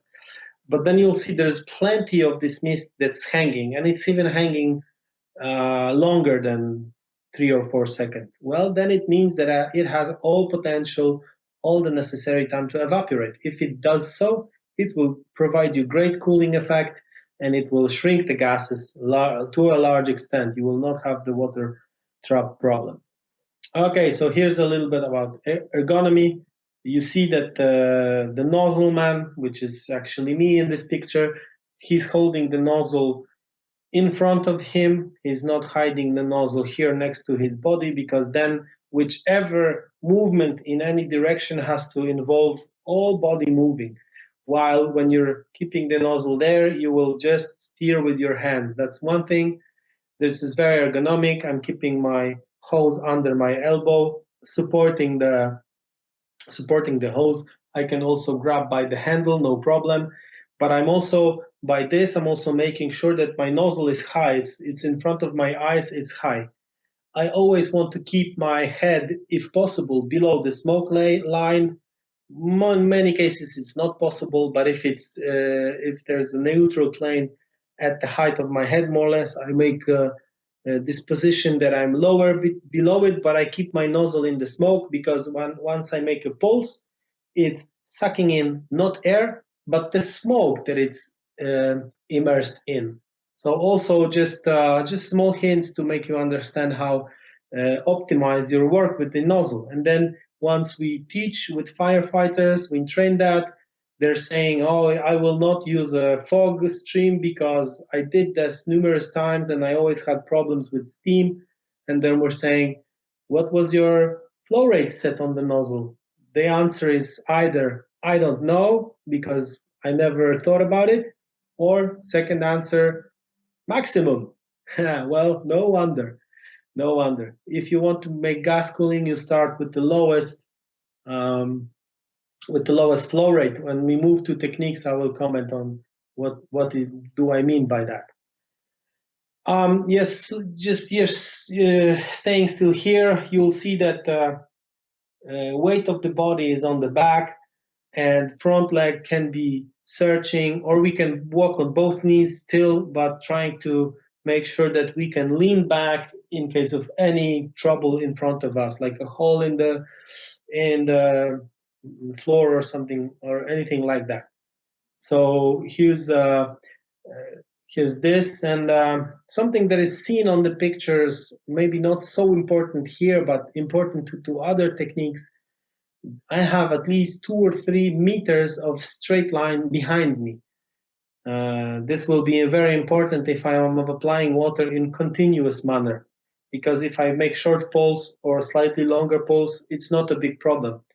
If my line is bent slightly, because I'm maybe turning from an angle and then going towards another corridor, so this is why. If I want to apply water in a prolonged time, when I open the nozzle, it will create reaction force, something that I just mentioned to you with the smoothbore nozzle in the table. This reaction force acts against you. If you have the weight of your straight hose line behind you, it will support you. So this is one of the examples of how we're using simple dynamic rules, the rules of dynamics, Abraham Newton, to enhance our operating techniques. Okay, so first, the technique of short poles. Why? To cool gases. Does it extinguish fire? No. Is it supposed to extinguish fire? No. It's only to dilute and cool down the flammable gas when you are marching towards a place from which you can see the seat of the flame and switch to straight stream and put water directly. This is just a security, safety measure. You're only securing the area. You have to keep in mind that you're shooting water slightly in front of you, but the gases are flowing. They can be flowing at either 1 meter per second, 5 meters per second, even 5. When there's wind, even 7. Well, that's already huge trouble. Between 1 and 3 meters per second is something that you will get on an average, probably, or maybe 4. Yeah, then you have to remember that if it's 4 meters per second and the reach of your stream is probably less than 4 meters, it's every second or every 2 seconds, the effect of your technique is gone. So you make a step, you pulse, you make a step, you pulse, you make a step, you pulse. Otherwise, you're not securing yourself. We're using flow rates between 100 and 150 for this technique, short pulse, and we're using it in residential structures. Because in residential structures, there's an average height at a certain point, a height of the room. And this height dictates also the height of the smoke layer. And the height of the smoke layer is the volume of the smoke layer, and the volume of the smoke layer is regulating how much water it can take without there being too much water and creating too much steam and pushing everything down on you. So we always start for gas cooling with low flow rate, lowest flow rate. Also, this is something that is making least water hammer impact on you, on the nozzleman, on your fatigue, but also on the pump. And it produces best quality droplets. So make a short pulse and you go.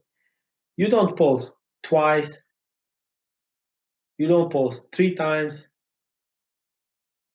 And I should also say is you don't pulse once. How many times do you pulse?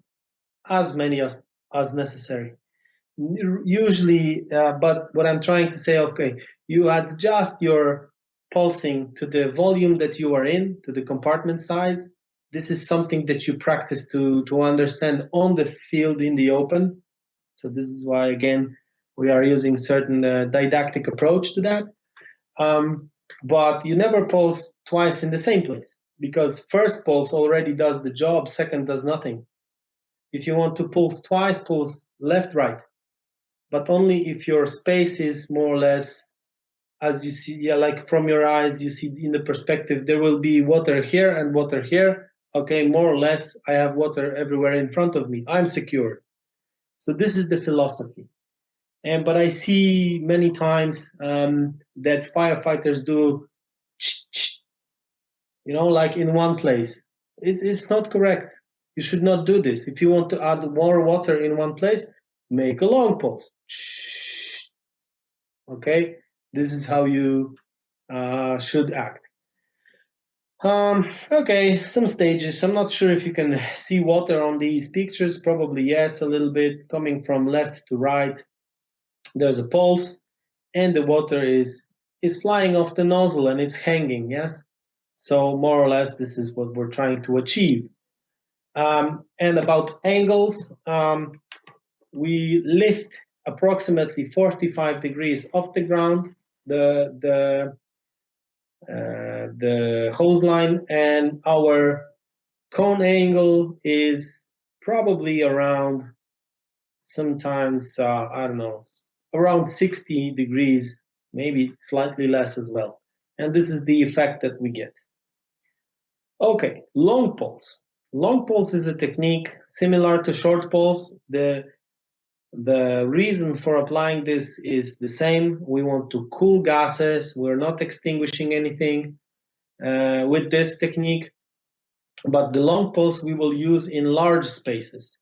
So in order to get the long pulse, we need to change the cone angle to, let's say, 30, maybe 30 degrees, like that. Yeah. And in many nozzles, but not in every nozzle, but in many nozzles, when we add water, we switch to 200, so the second value on most of the nozzles for structural firefighting. So between 2 and 250, 200 to 150 liters per minute. Most of the nozzles will go from wider cone just by changing your flow rate to more narrow cone. What we are achieving, we are applying more water, so there's more kinetic energy, because kinetic energy comes from mass, from velocity and from mass, called momentum in physics. So that's one thing. And also, if we're narrowing, we're sending water on larger distance. So we want to aim, let's say, across the entire room, where on the opposite side the wall meets the roof. So on the, what you say, diagonal axis. And we make a slow opening, we make a short pause on open, and we make a slow closing. So I say there's a rule of 3 seconds, 1 second for smooth opening, 1 second for application, and 1 second for closing.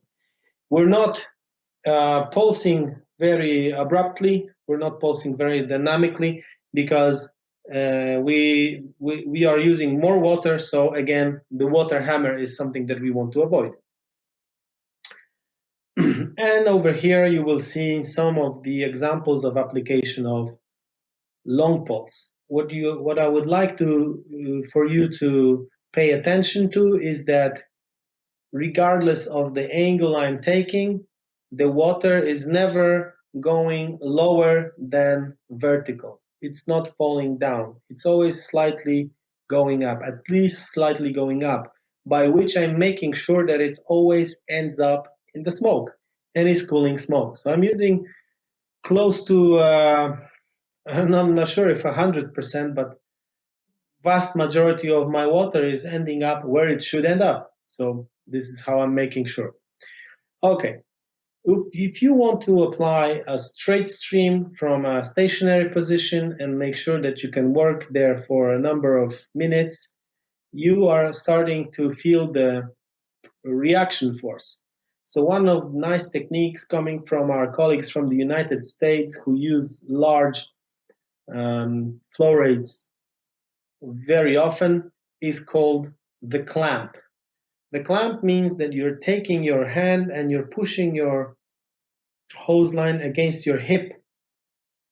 And if you make sure that behind you, as I mentioned before, there's a decent portion of your hose line straightened out, then the straight slug of water inside your charged hose line, your hose line with pressure, is making sure that it's giving you support. So we're cheating, like somebody said, okay, there's only an amount of force that you can work with in ergonomic way. But when you're doing this, you're slightly cheating because you're distributing all the reaction force to different points. And also I'll show you, okay, it's in another slide, but we're getting there. Okay, so let's move on to other tactics. Applying water directly to a certain seat of fire or a small burning object is called penciling. We're using the smallest amount of water, again, because of the reaction force, because of the water hammer, and we're just opening and closing. So it's like pulsing, but with a straight stream. The Americans call it penciling, from the pencil. It's like you're taking your pencil and you're making like holes in paper, here, here, and here. So you're sending small slugs of water to your desired destination. So if you're traveling in smoky area, in smoky burning flat, and you see, oh, there's something igniting over there, you just pulse pencil there, and you extinguish this small flame, and you can move on. Painting. Okay, there's not much. This is not a very good picture, but probably the only one I had. Painting means if you're sending water, but not entirely opening your nozzle, but just like you would use a garden hose. Just put some here, put some there, with not great pressure. You regulate the pressure of discharge by opening the valve only slightly. So when you're doing that, you can actually aim very nicely on flat surface or on vertical surface, whatever is pyrolyzing. If you're seeing a fuel that is giving you signs of pyrolyzation, which means the fuel is already heated and is starting to produce gaseous fuel, you have to cool it. You cannot go past, because when you go past and don't take care of this problem, this will heat until it ignites behind your back, and it will cut off your escape route. And no firefighter can ever ignore fuel that is giving signs of pyrolysis. Okay, so this is called painting. Countering reaction is by using support points. So here the hand is supporting the nozzle, the knee is supporting the hose line, the clamp on the hip is supporting the hose line, and also the ground is supporting the hose line. So even though these nozzles have tremendous reaction force, by making sure that it's not a straight line, but it's close to a straight line, there's not a lot of kinks and bends in it, we can make sure that there's enough support in order to relieve the nozzleman from all the reaction force that he or she they could be getting.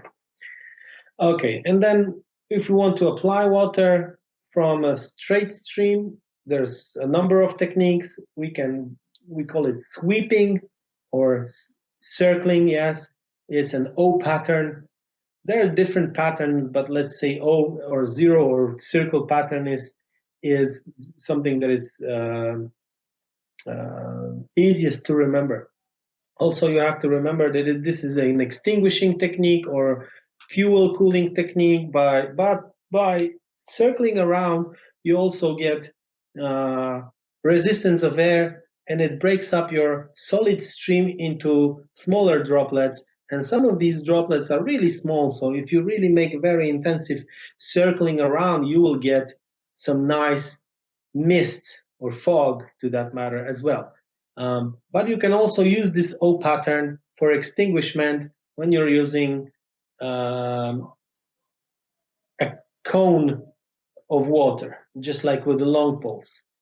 This is something I have not covered in this presentation with pictures. So just to tell you, if you're using this kind of stream, and there's only a number of things I can tell you in 2 hours. When we're training with firefighters, all this that I'm talking to you about takes 5 days, including search, techniques, including hot fire sessions and so on, and a lot of theory and a lot of practice.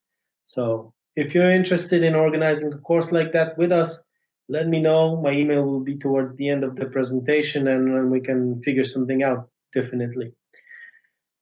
Another technique is called the whip. It's like you whip, well, it's not politically correct to say that you can whip something, so you whip the fire with water. Let me stick to that. And this is the whip technique. So you're just putting your hose up and down, and the water is heating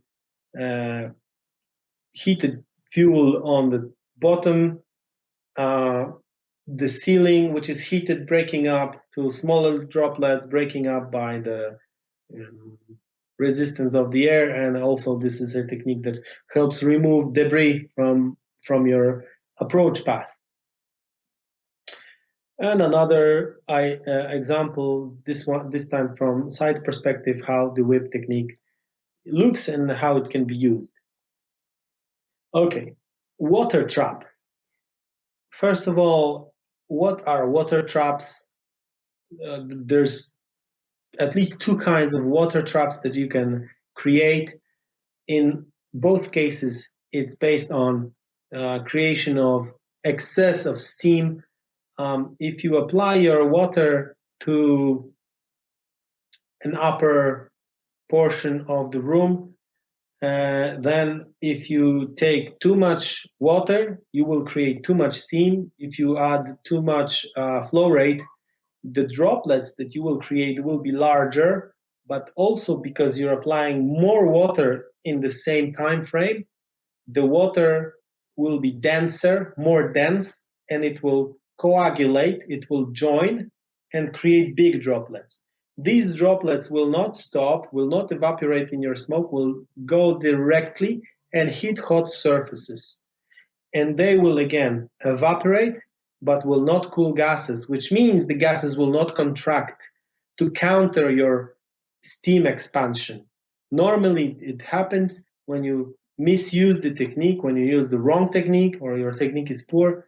This will become a problem for you because you'll create an excess of steam. The steam, by expanding, will push itself together with the most hot layer of gases up there down to you, which means that you will be engulfed with hot gas, which is not nice.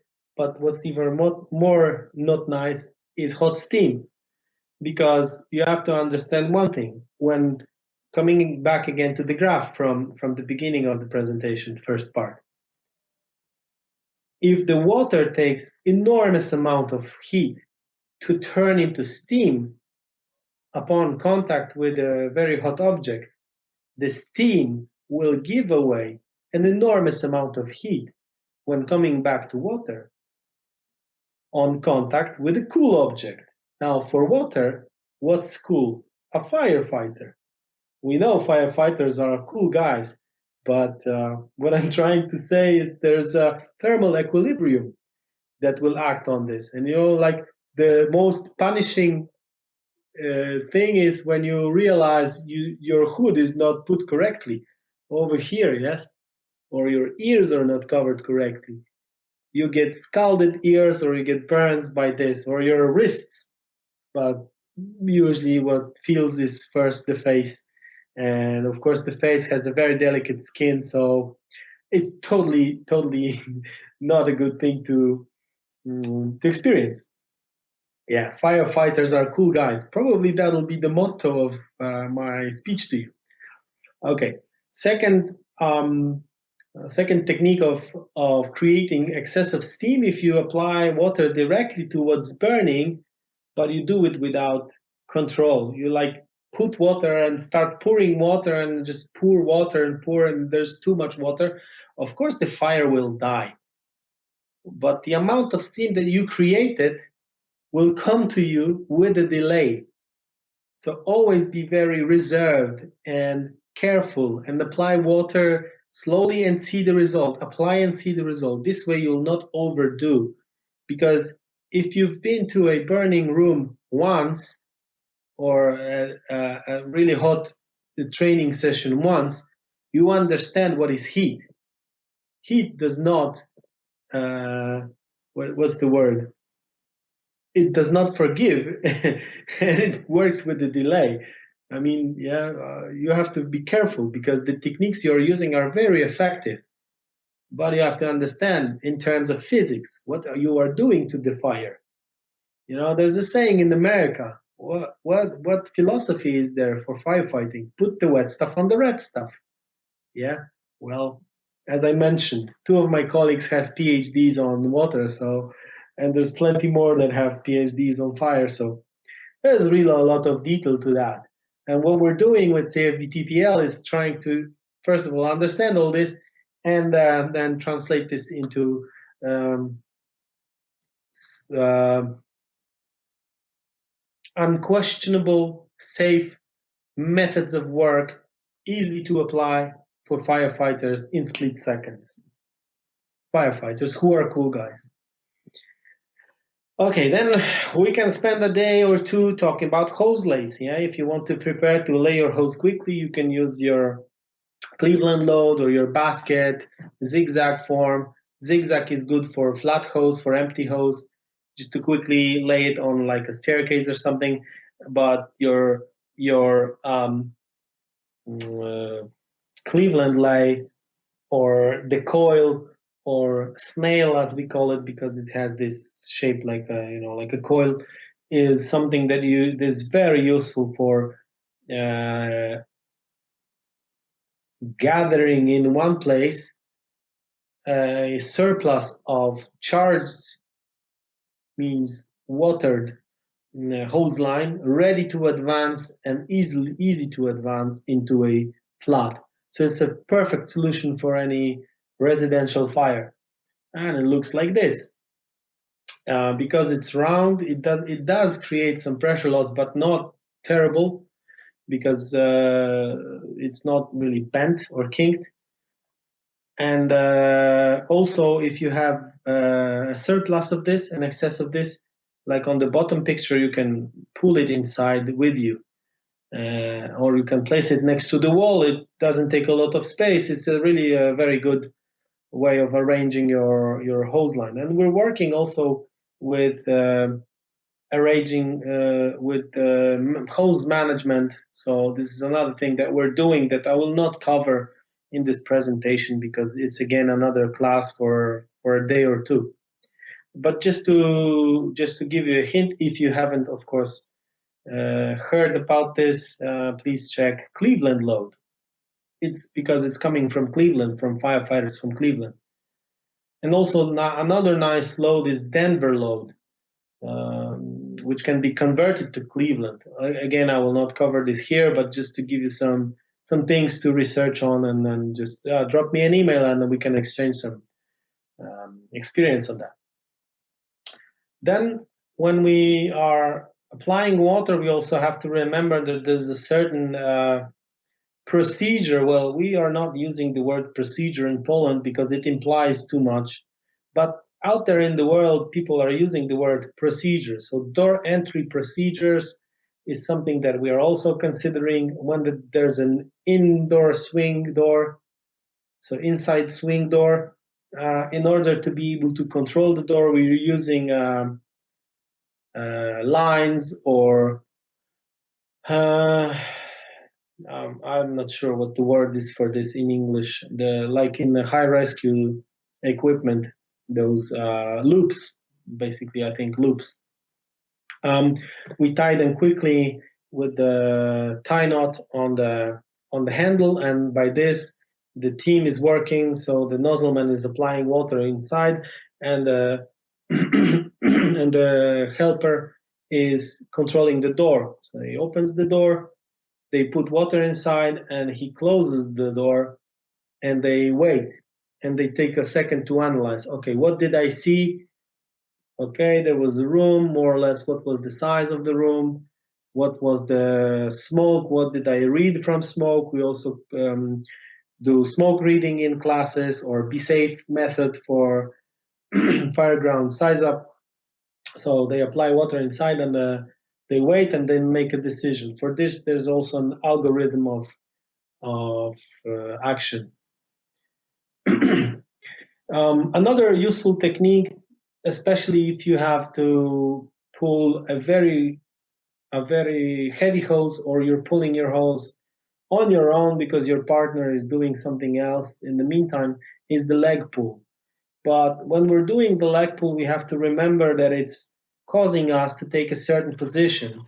We're using large muscles, so it's coming to our advantage. This is something that we also teach, to work with the muscle skeleton silhouette of a human, and to use large muscles and to make levers from your body, to use your body weight for your advantage, and so on.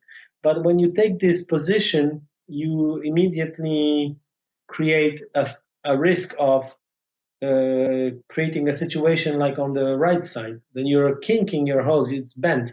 Now you're talking about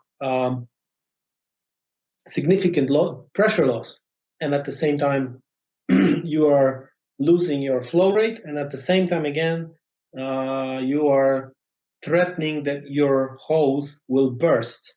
So by this technique, when we are training with this technique, we also make sure that people understand what's the threat, what's the downside. Please remember that when you're doing this, you can, and it's possible, and it's shown on the picture, take proper position before you apply water. So here on the left, I'm doing the leg pull, and there's visibly bent hose, and if I stop like that, I will not be able to apply water correctly, effectively.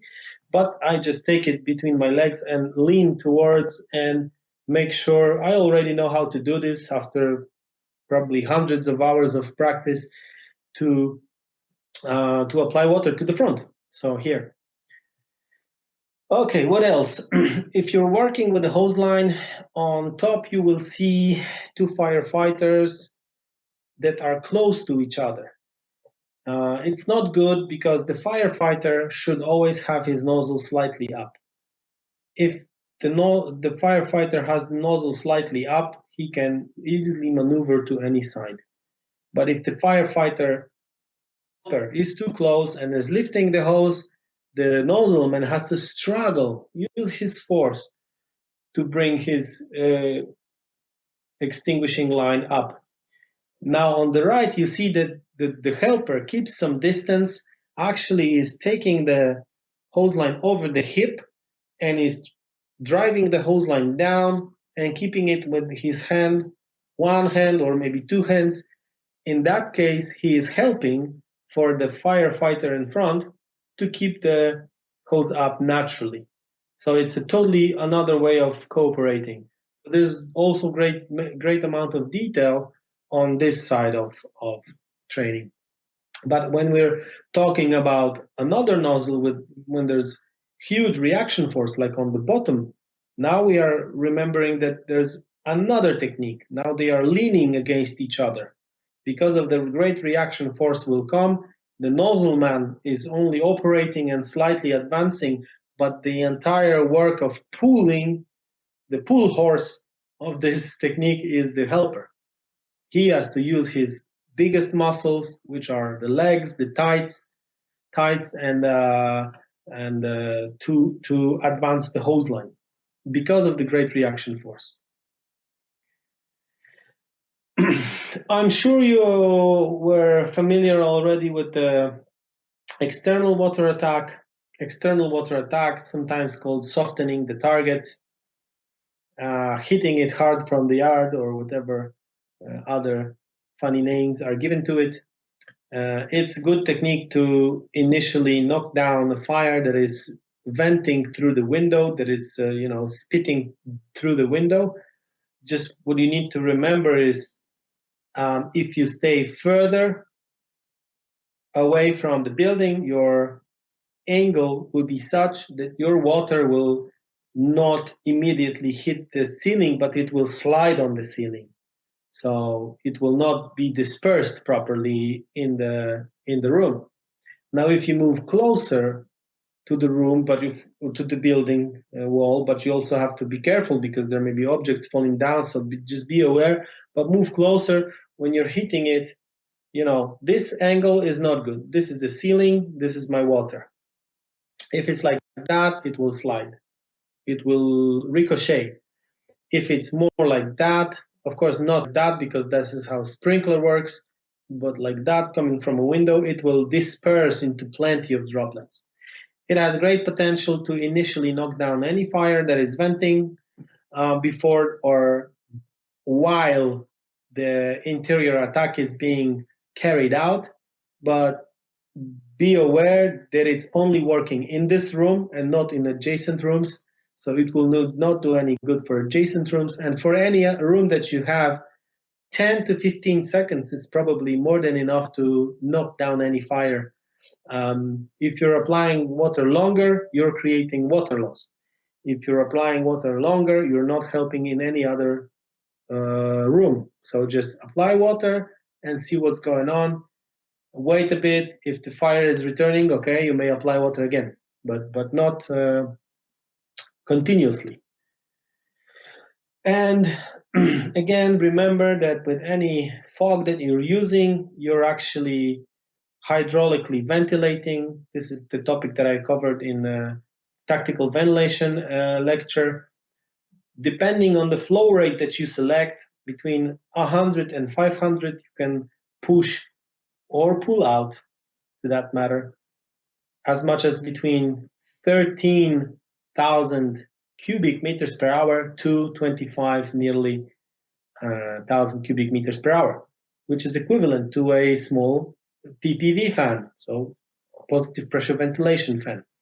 So yeah, be aware of that as well, because you may be working to your advantage or you may be working to your disadvantage and the disadvantage of the victims that are in your building. Then remember that there's plenty other ways of applying water. For example, here we have lances. We have a very good manufacturer in Poland for lances, but called Mistech, but there's also a great product in Scandinavia called Fognail. Whatever lance you use, just make sure it has good droplet size, because they apply probably like 60, 70, 80 liters per minute. And also that you understand if there are different types of the lance. On the screen you see here two kinds. One is for attack, one is for defense. The attack gives you a long cone and projects the droplets ahead of you, while the defense is more like a shielding or working between sheets of construction material. So you pierce the lance, it goes under one layer and before the second layer, and it applies water here between the two sheets of construction material. So yeah. Okay, sadly I have to finish now. It's been a great pleasure talking to you. I like pouring water. Firefighters are cool guys. And if you're watching this in series, I promised you that in one lecture that I will tell you what I changed as a detail in my background. So there was a book behind me on this side, and I switched the cover from front to back, just to give you a funny trivia fact to say goodbye. So again, I'm Szymon Kokot-Góra. I'm from Poland. You can find me on YouTube. You can find me on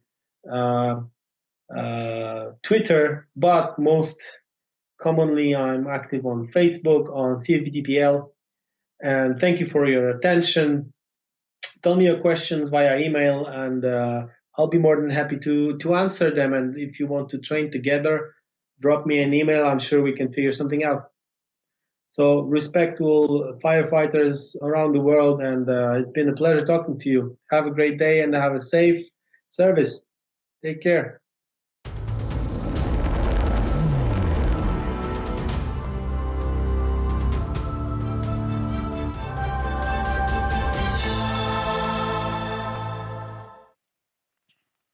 Thank you very much, Shimon. First of all, I thought I knew everything about the water. Now I know that I knew nothing, completely nothing. What about you, Simonas? My view in the about water is totally different. Totally Yeah, different. yeah, Yeah, yeah. We know that it can extinguish, but those techniques yeah. are really amazing. True.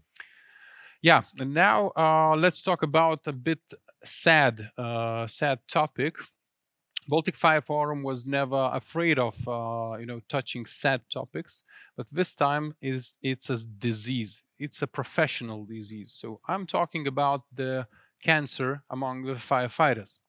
And I don't know how about you, Simas, but in the fire academy, when we were coming back from fire, all covered with soot, Yeah, and dirt and dirty clothes, we just put it somewhere next to, in the car next to yeah, clean clothes, yeah. and that was okay. You felt a hero, and Yes. that's it. What was your impressions from your service in Yeah, truly, like you said, Martinez, in the fire brigade, we maybe heard about that cancer prevention, yeah.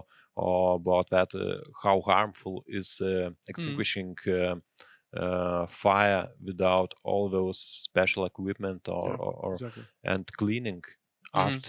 after fire when Yeah. you return to the fire brigade. So we just heard it, maybe 5 or 6 years ago, Hmm.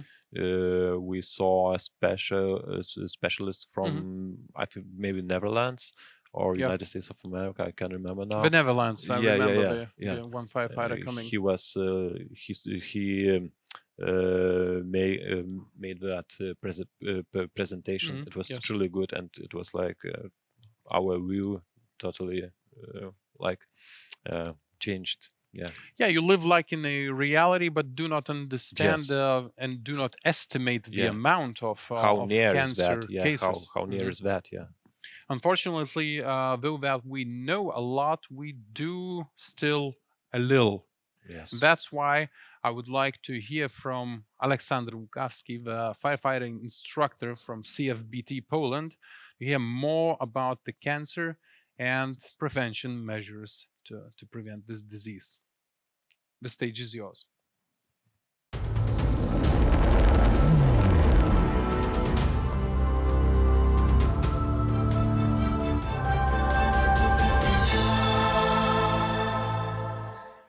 Hello, everyone. My name's Alexander, and I'm here to talk about some specific topic, which is, in my opinion, very important and very serious, but unfortunately, at the same time, very often uh, abundant. People don't care about the hygiene in a way that I'm going to present it, despite the fact that it's not a new thing right now, because we have this knowledge for many years actually. But okay, I'm here to show you some point of view, which is, let's say, a new view at the firefighting if it comes to our health. So, one slide about me. My name is Alexander Bukowski. I'm a CFBT instructor, so I'm a compartment fire behavior training instructor. I'm also a member of CFBTPL group in Poland. On daily basis, I work as a crew commander in the state fire service, but I'm also a volunteer firefighter in Warsaw. So I'm a firefighter. This is my passion, and in my free time, I'm capable of burning some houses, as on the pictures shown on this slide. And this is what I do on a daily basis. But I'm also leading some studies and researches on the cancer among firefighters, and that's the topic that I'm going to present you. So, I know this question doesn't sound nice because we don't want to hear about, the bad things that can happen in our job. But the question from me is, how do we die? Do you know this? do you even know the causes, the main causes of deaths of the firefighters? So I don't know how it looks in the countries which you are from, but in Poland we don't rather have some specific reports or statistics claiming about how firefighters die. And maybe that's the reason of this is because we don't have much of deaths of the firefighters in line of duty. I mean, maybe one per year, or sometimes one per 2 years, and I guess that's very typical to European fire services. But it's a little bit different in the United States because the size of the country, makes that the number of the firefighters, because we have 1 million firefighters in the United States, and that makes Americans to make some reports, because the numbers are quite quite big in compared to our countries. So that's the reason. And NFPA makes that report of the fatalities every year, and the latest report, which I'm citing now, claims that the main cause of the death of the firefighter is overexertion or stress or other medical causes, and that's more than a half of the deaths of the firefighters are caused by those three mentioned here. And look at this information about the average age for the first heart stroke, uh, because among the society it's 66 years old, and among the firefighters it's 49 years. So we see, even based on that report, that firefighters are much more capable of falling into diseases than the average in the society. But anyway, this report refers to a death in the line of duty. So it's nothing about what happens after the duty, what happens when we go to a retirement. So we don't know what happens then. And the question is, what's after? What's after the duty? What's after when we go to retirement? What's after? What's in our free time? And in the USA and in the Canada, the researchers noticed an increased number of young firefighters dying from cancer, and that's an interesting fact, because young firefighters, please put attention to this, and they were all previously healthy, and there were no cancer cases in their families before. So those two, about the families and about the health, should put our attention into the job, or maybe the reason why the young firefighters are dying from cancer. So they started uh, to performing researchers or studies, just to get know what's the reason of this situation. So it all started years ago, because it started in 2002, as you can see, in Canada, because the first studies that we know were made in 2002. And that's interesting that the author, or the authority which led those studies, uh, was a board of Manitoba province. So here in Europe, we mostly, or especially in our countries, I mean in Poland or Baltic countries, we have centralized fire services mostly. And it's different in Canada and in the United States, and that's the same about the healthcare, because in Europe, in most of the countries, people are covered with the insurance, the health insurance. So if you have a disease, then probably you will get some help from your health service in your country. And it's a little bit different in USA and in Canada. As soon as you don't have an insurance, or you don't have a well-paid insurance, or in other words, expensive. And that was the problem of the firefighters in USA and Canada, because after the duty, or every disease connected with the duty made them to cover the cost of the healthcare from their own money. So it was everyone knows that the money we need to put on our health are not these are not the small amounts, and not everyone can afford this. And the board of Manitoba province noticed that their firefighters are have cancer, and they decided to make a study to get to know what's the reason. And they also decided to cover the cost of the healthcare to their firefighters, so they won't have to pay for this with their own money anymore. So, and other studies, the Korean, the Nordic studies, the Monash University from Australia.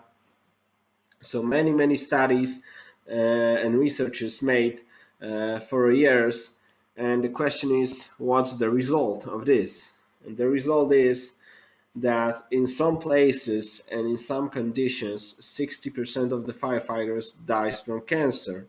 And that sounds terrific, and that's a very big number. And I guess everyone who hears that now try to figure out what does the 60% mean, and maybe where does that come from exactly. And that's why I said in some places and conditions, because it's not said that every firefighter in the world, or at least 60% of the firefighters all over the world are going to die from cancer. But it is said that in some places, exact, because the studies were made in the USA, that in some exact fire departments, 60% of the firefighters died from cancer. And usually on this slide, I have an graphic that I made myself, presenting the greater risks of the cancer disease that the firefighters are up to. But I had to put this Honeywell graphic because it's in English, so that graphic is thanks to Honeywell. Anyway, the source of that numbers that are shown here is visible at the bottom of the slide, so you can check out. That's one of the, I guess, the most famous studies made on the cancer among firefighters. So you can try to find this, and that's a great source of knowledge if you're interested in this. Anyway, this graphic shows what happens to a firefighter after the duty, and I mean the cancer disease, because it turns out that statistically firefighters are capable of falling on cancer, getting the disease even twice more than an average in a society. So that's actually about testicular cancer. It happens that the firefighters can get the testicular cancer even twice more probable than the average in the society. And the question is, why does that happen? And that's the side effect of stress impact, of course, because we know that the job of a firefighter is connected with stress. We work under the stress when we fight the fires, when we help people in the accidents and things like that. That's also the effect of the shift work system, because it's proven that not sleeping at night but working gains the possibility of getting cancer, because our body tries to um, tries to get itself healthy on its own conditions at night, and that's our natural time for rest to our body. And when we take this from our body away, then it has no possibility to rebuild and to get it healthy.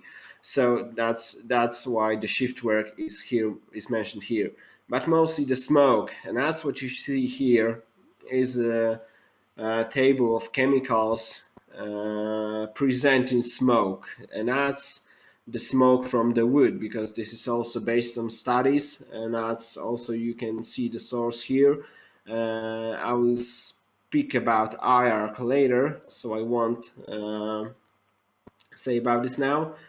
Look at those substances. We have benzopyran, we have benzene, we have arsenic, asbestos, cadmium. So many substances, or the chemical compounds that we know are harmful to the health of a man. And that's what is inside the smoke that we sometimes breathe when we fight the fire, because we don't have an SCBA, or we are outside, the building, and the smoke is just present in the air, but we don't use the SCBA anymore. And that's also what we breathe at the time when we are near smoke. So that's compared with the human evidence on uh, inducing the certain type of the cancer in our body. For example, benzene. I guess everyone knows what is benzene, because it's harmful to that level that it's considered being harmful, not even in the fire service, but in everyday life. And we know that we have sufficient human evidence that it causes the leukemia. So one of the cancer types that we had on the graphic before, on the slide before. So when we actually take a look on these cancer types shown in the table, then we see that most of them were present on that graphic, and that's not a coincidence. Okay, now I'm going to speak about IARC, because I said that I'm going to speak about this later, and that's the moment. IARC is an agenda of WHO, and its target is to make researches about cancer, to classify the agents, the chemical compounds, and things like this. And the IARC classifies agents, the chemical compounds, at these 4 groups. Actually, there are 5 groups, but the 5, group number 4 is totally it's not important now. So we're going to speak about mostly group 1 and group 2A and 2B.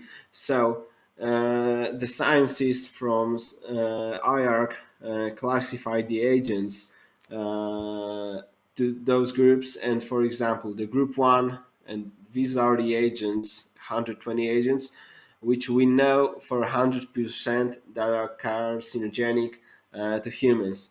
Group 2A, probably carcinogenic to humans, and group 2B, possibly. And if we take a look at the agents presenting smoke, so that's the previous slide, if we take a look at those substances, for example, benzene, or benzopyrene, then guess in which groups we would classify them. And most of them are placed in a group number 1, so most of them are carcinogenic to humans. But I'll speak about that later. Another reason of why the smoke is such a threat to our body, to firefighters, because smoke it's combined of particulate matter fraction, so it's called PM. I guess everyone knows the PM term. The fire gases, the tar, and many other, because it's combined, it's an aerosol. And now it's another time the source, the EPA, so that's Environment Protection Agency in the United States. And that graphic is very popular among the people who teach about the cancer among firefighters, because it shows in a great way why the smoke particles can get, how they get to our body. Because if we take a look at the human hair size, it is shown here, the diameter in microns, and when we take a look at the dust, the particulate matter, PM 2.5, which are the combustion particles, and they are 20 times smaller than the average diameter of a human hair. So now just imagine, is this really a problem for a combustion particle, for a particle of substances from the previous slide?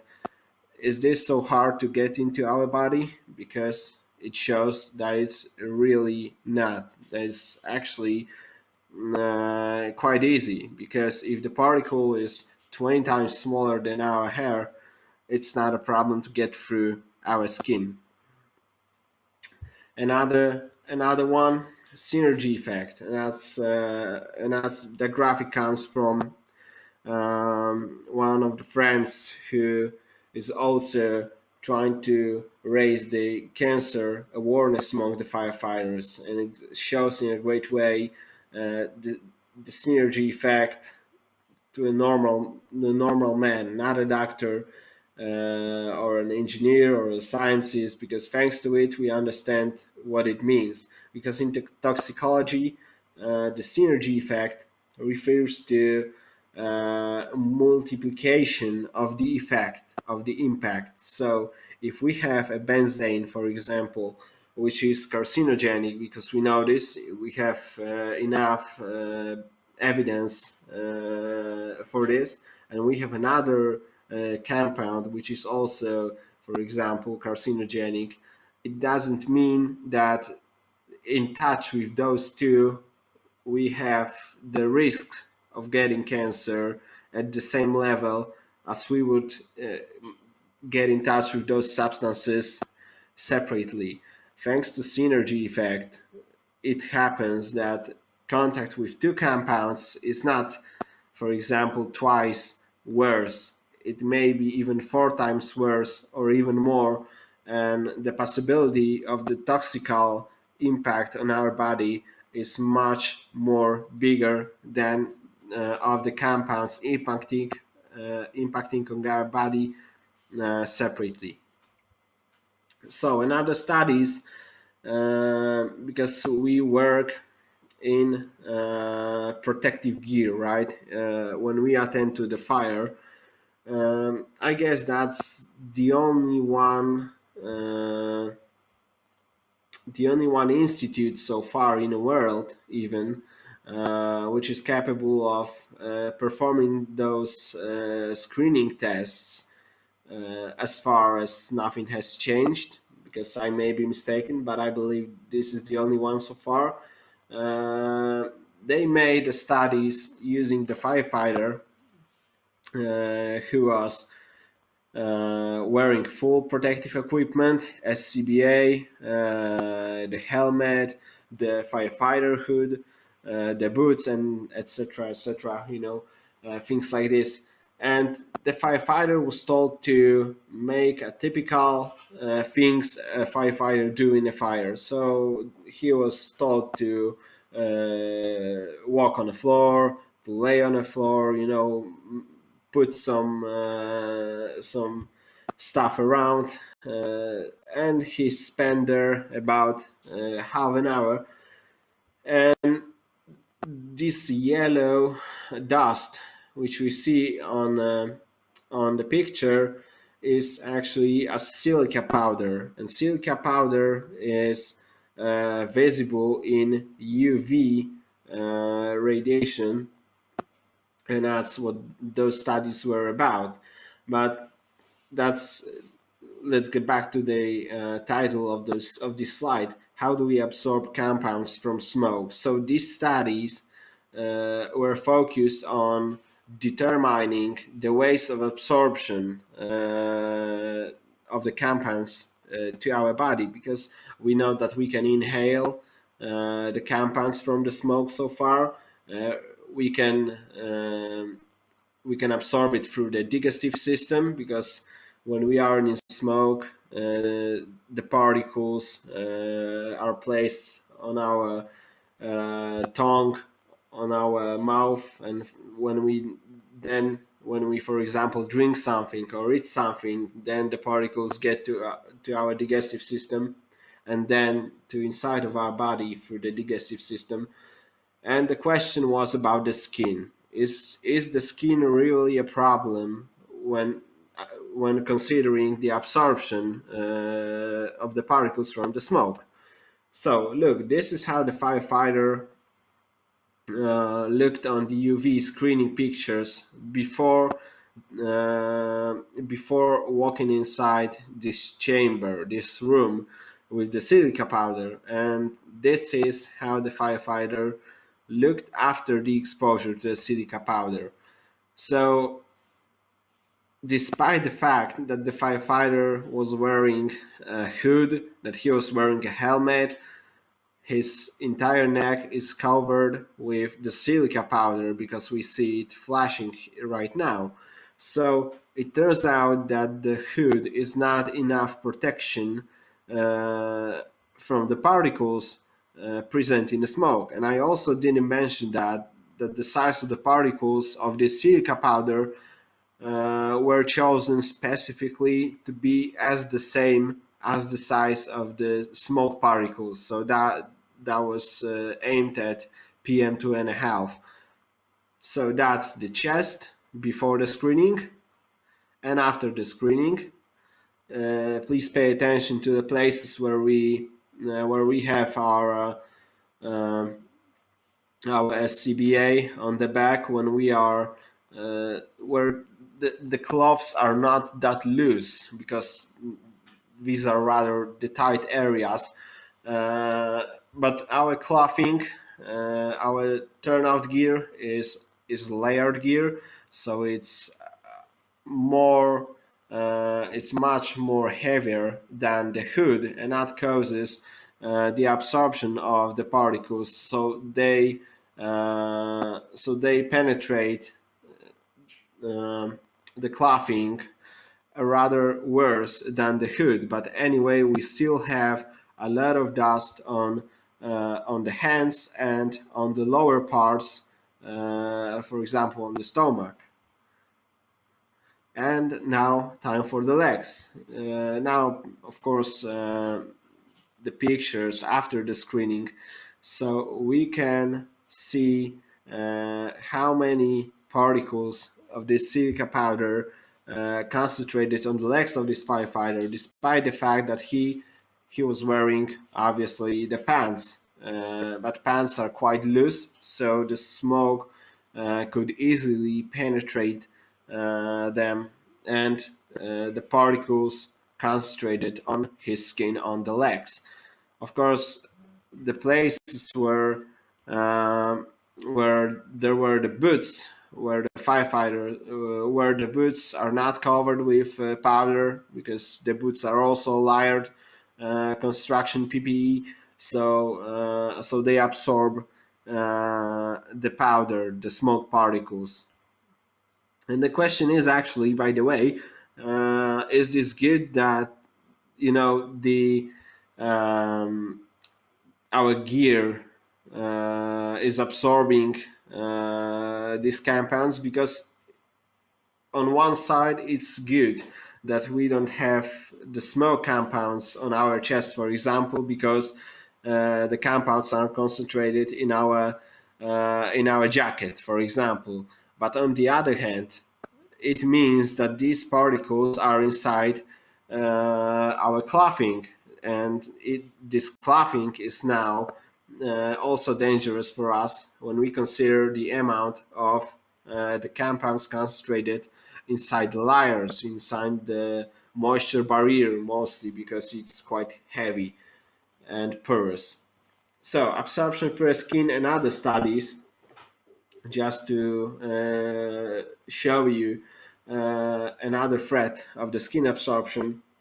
Uh, so far, we know that the studies prove that we are not protected in the appropriate way. So that's what we already know after seeing those previous pictures.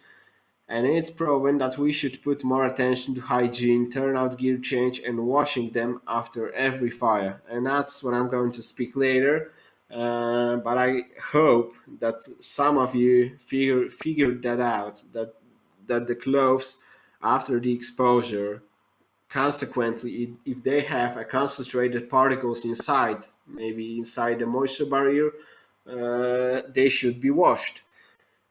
Okay, the skin absorption increases as temperature of our skin rises, and that's we have a source of this statement just at the bottom of the slide, and that's also the source of this graphic. I mean these studies, because we see on that picture that some specific parts of our body have a different types of skin, and I guess everyone knows that on our forearm the skin is a little bit thicker, and skin on our forehead is different from the skin of our foots, for example. And the studies proved that dependently on where we concentrate the particles on our body, the amount of the particles absorbed, and that's in the studies they use the PAHs, so the polycyclic aromatic hydrocarbons, which are very carcinogenic, very dangerous. And it turns out that, for example, in our genital area, so in our crotch is capable of absorbing actually more than 11 times more than our forearm, for example, or our forehead is capable of absorbing 4 times more than our forearm. In our studies now on the absorption of the skin, but on some other way, now strictly about the firefighter. Studies performed in Canada, the firefighters were wearing the active samplers and passive samplers. So the scientists tried to get the samples of the smoke, let's say this in that way, just to get know what types of compounds are inside the smoke. And then they sampled the skin of the firefighters before performing a training, and that's a fire training using a real fire, a real smoke. So try to put attention at the sites of the sampling, because we try to take the sample from the forearm, also from the neck and from the fingers. So that's also connected with the previous slide.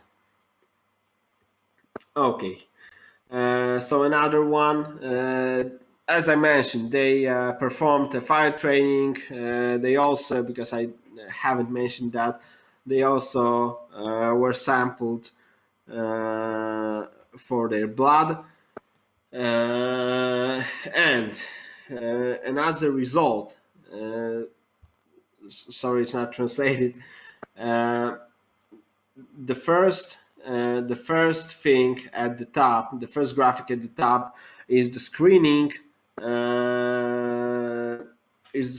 of the wood, of the smoke wood, and those two compounds, syringol and methylsyringol, are claimed by the scientists as the marker of the smoke in our body. So the firefighters, as I mentioned, performed a fire training, and they now were sampled again, and also for the urine, not only blood but also urine, because what we see here is actually the urine samples. And look at the urine before the exposure. That's the middle picture, where we have no syringol or methylsyringol visible, and at the bottom picture, after the exposure, after the fire training, when we have quite good visible markers of syringol and methylsyringol. So this shows that the substances, the compounds coming from the smoke, got to the body of the firefighters. So I don't know how it look in your countries, but in Poland, many times people try to say that those studies made in US are from the US, and in Poland or in Europe it's a little bit different.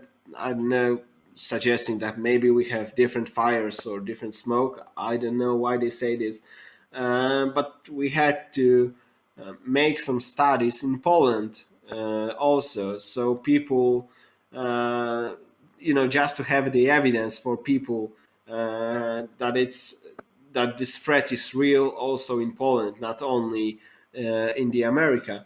So these studies shown here, I'm actually the author of them. The air quality sampling in one of the state fire service stations. I've chosen the three sampling sites: the cabin of the fire truck near the SCBAs. We carry SCBAs in Poland inside the cabin of the fire truck. So one of the samplers was placed near the SCBAs, another one on the garage side, another one outside corner of the building. So that was obviously for the background sample. So we wanted to know the air quality in this town, for example, just to compare this to the results of the air quality from the cabin or the garage.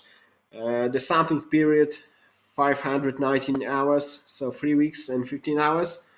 And on this picture, the construction of the diffusion tubes, very simple, both from one company from UK, and they also delivered the analysis for this included. So that was a good offer and very easy to check something in a short period of time. So inside the diffusion tube there is a sorbent, and obviously, as the same name, diffusion tube stands, the whole sampler works as the diffusion of the particles in the air. So the analysis reports coming from this Gradco company placed in the UK, because the samples were sent to UK to make the analysis. And look at this second row of that slide. I mean the outside sample ID outside, and that's the background sample I placed near the building, just to know what's in the air in that town.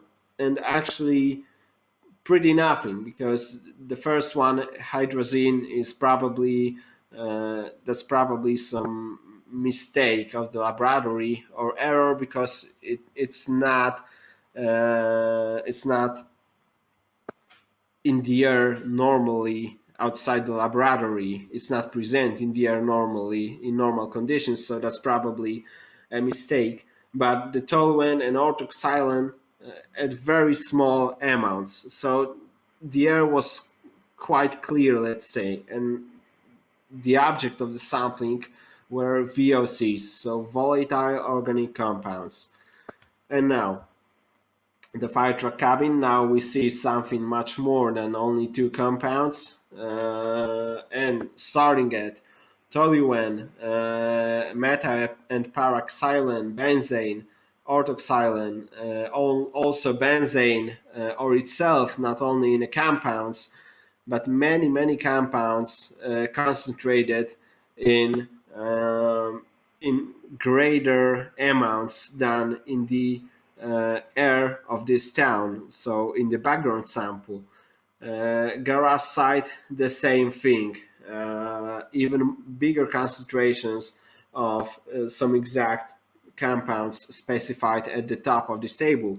So it now comes the question, what about the impact, the health impact of those compounds on our health? Because people in the industry have to force or deal with those substances day by day, and actually the concentrations of them are quite bigger in the industry than this in the fire station. But to be honest, when we work in the industry, we are protected in some way. For example, for the 8 hours or 12 hours shifts in the industry, we protect ourselves from the environment that we are working in. And it's a little bit different in the fire service because we spend time in the cabin of the fire truck, we spend time in the garage site, we have a contact with concentrations of benzene. And I'm going to tell you that WHO, IARC claimed, and they have a publication, the whole publication about benzene, and they claimed there that there is no something like a safe concentration in air of benzene. So every concentration of benzene in the air is harmful to a human health. So when we are in the fire service, we deal with this without any protection for example, 20 years of our service, of our duty. So that's for sure harmful in some way, and I can't say exactly in what way because we would have to do a very big research to to prove this. But the Americans did it. They have those studies, and they proved that the firefighters can get cancer from the job. So I hope we don't have to do it in Poland, but of course we'll try to. Okay, the question is, how did we used to work as the firefighters before or years ago? And that pictures come from the New York City from the 70s, I guess, if I'm not mistaken, and the firefighters smoke diving without the SCBA, working on the roof, inhaling the smoke without any protection. This picture is unfortunately quite fresh because it's not from the 70s. It's, I guess, 3 years old. Those pictures from the fire training performed in the container where the participants were just staying outside the container. They put the gloves off, just to take the picture, and without any awareness what kind of substances comes out of this container and what they are breathing now, or even what their body is absorbing now as they stay in front of the open container. Or picture on the left, that comes from a friend on the shift change. When we change the shifts in the fire service in Poland, we check the whole gear, the cars and things like that. And the friend was checking the SCBA after the fire because the previous shift attended the fire at night, and this is hand of my friend after he touched the SCBA in the morning. So we made 12 steps in Poland as CFBTPL. We made a campaign. We made the 12 steps based on the steps coming from the United States, because, for example, the graphic I showed you from the Honeywell, they also have a campaign and they also have the 12 steps of cancer awareness, of preventing the cancer. And for example, we say our firefighters to use SCBA when you respond to a fire, and if there is no smoke visible anymore, if you don't have to wear a CBA, just try to use a face mask, FFP3 face mask, to protect your respiratory system from the particulate matter present in the smoke. Try to wash your gear on the spot, directly on the spot after the fire. Just take the nozzle, open the water, and wash your gear from the debris you have on your gear. Wash your face, wash your body on the spot. And I'm telling about the things on the spot of the fire before we enter the cabin of our car and go back to the station. And when you get to the station, wash your clothes after these fire you responded to. Take the shower as soon as you can. Wash your gear, and that means the helmet, and that means the SCBA. Don't store your firefighter clothes, turnout gear, and things like this at home or in your car. Clean the cabin of your car. Try to keep your clothes, the dirty clothes, away from, for example, the social part of the fire station. And free, based on regular cancer prevention among the society. Don't smoke, use the UV filters, and attend to a doctor at least once a year to check if everything's okay. So it's all about awareness, because we don't have an official steps in Poland so far, because I hope it's going to change soon. But officially we don't have any procedures or things like that so far. But it's all about awareness. I remember 4 years ago wearing an FFP mask on the spot of a fire. That was, let's say, a shame. The older firefighters looked at you, and they were keep asking, why do you wear this, and why do you need this? And they didn't understand um, the idea of wearing the FFP mask. But it's different now. Every firefighter, and almost every firefighter, wear an FFP mask when he attends to a fire.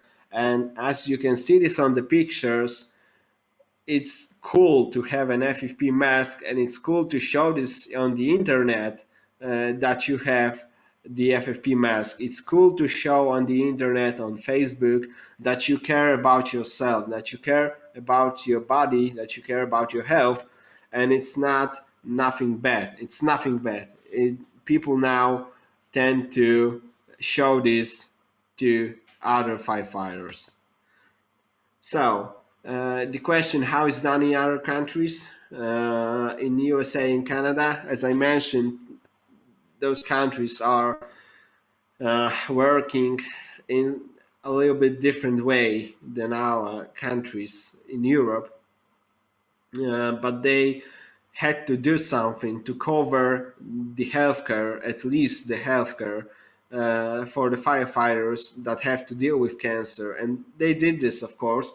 But the Nordic countries, and I mean our European Nordic countries, decided to take a little bit different point of view on this, because they didn't want to you know, uh, they didn't want a firefighter to even get a cancer. They decided that the best what they can do is to prevent them from getting cancer. And they decided to create the procedures which were aimed at limiting the exposure to a minimum. And if you want to know what it means, I encourage you to check out the Heleftia model. You can type this in Google or in YouTube, and I guess you will find a lot of information of the Swedish model of cancer prevention. It's including working in FFP masks as a scene commander, because this is a commander, the man here. It includes wearing filtering masks. It includes putting the clothes out at the scene, storing them in the bags in the car, and also clearing the whole stuff inside the station. And it's very interesting model.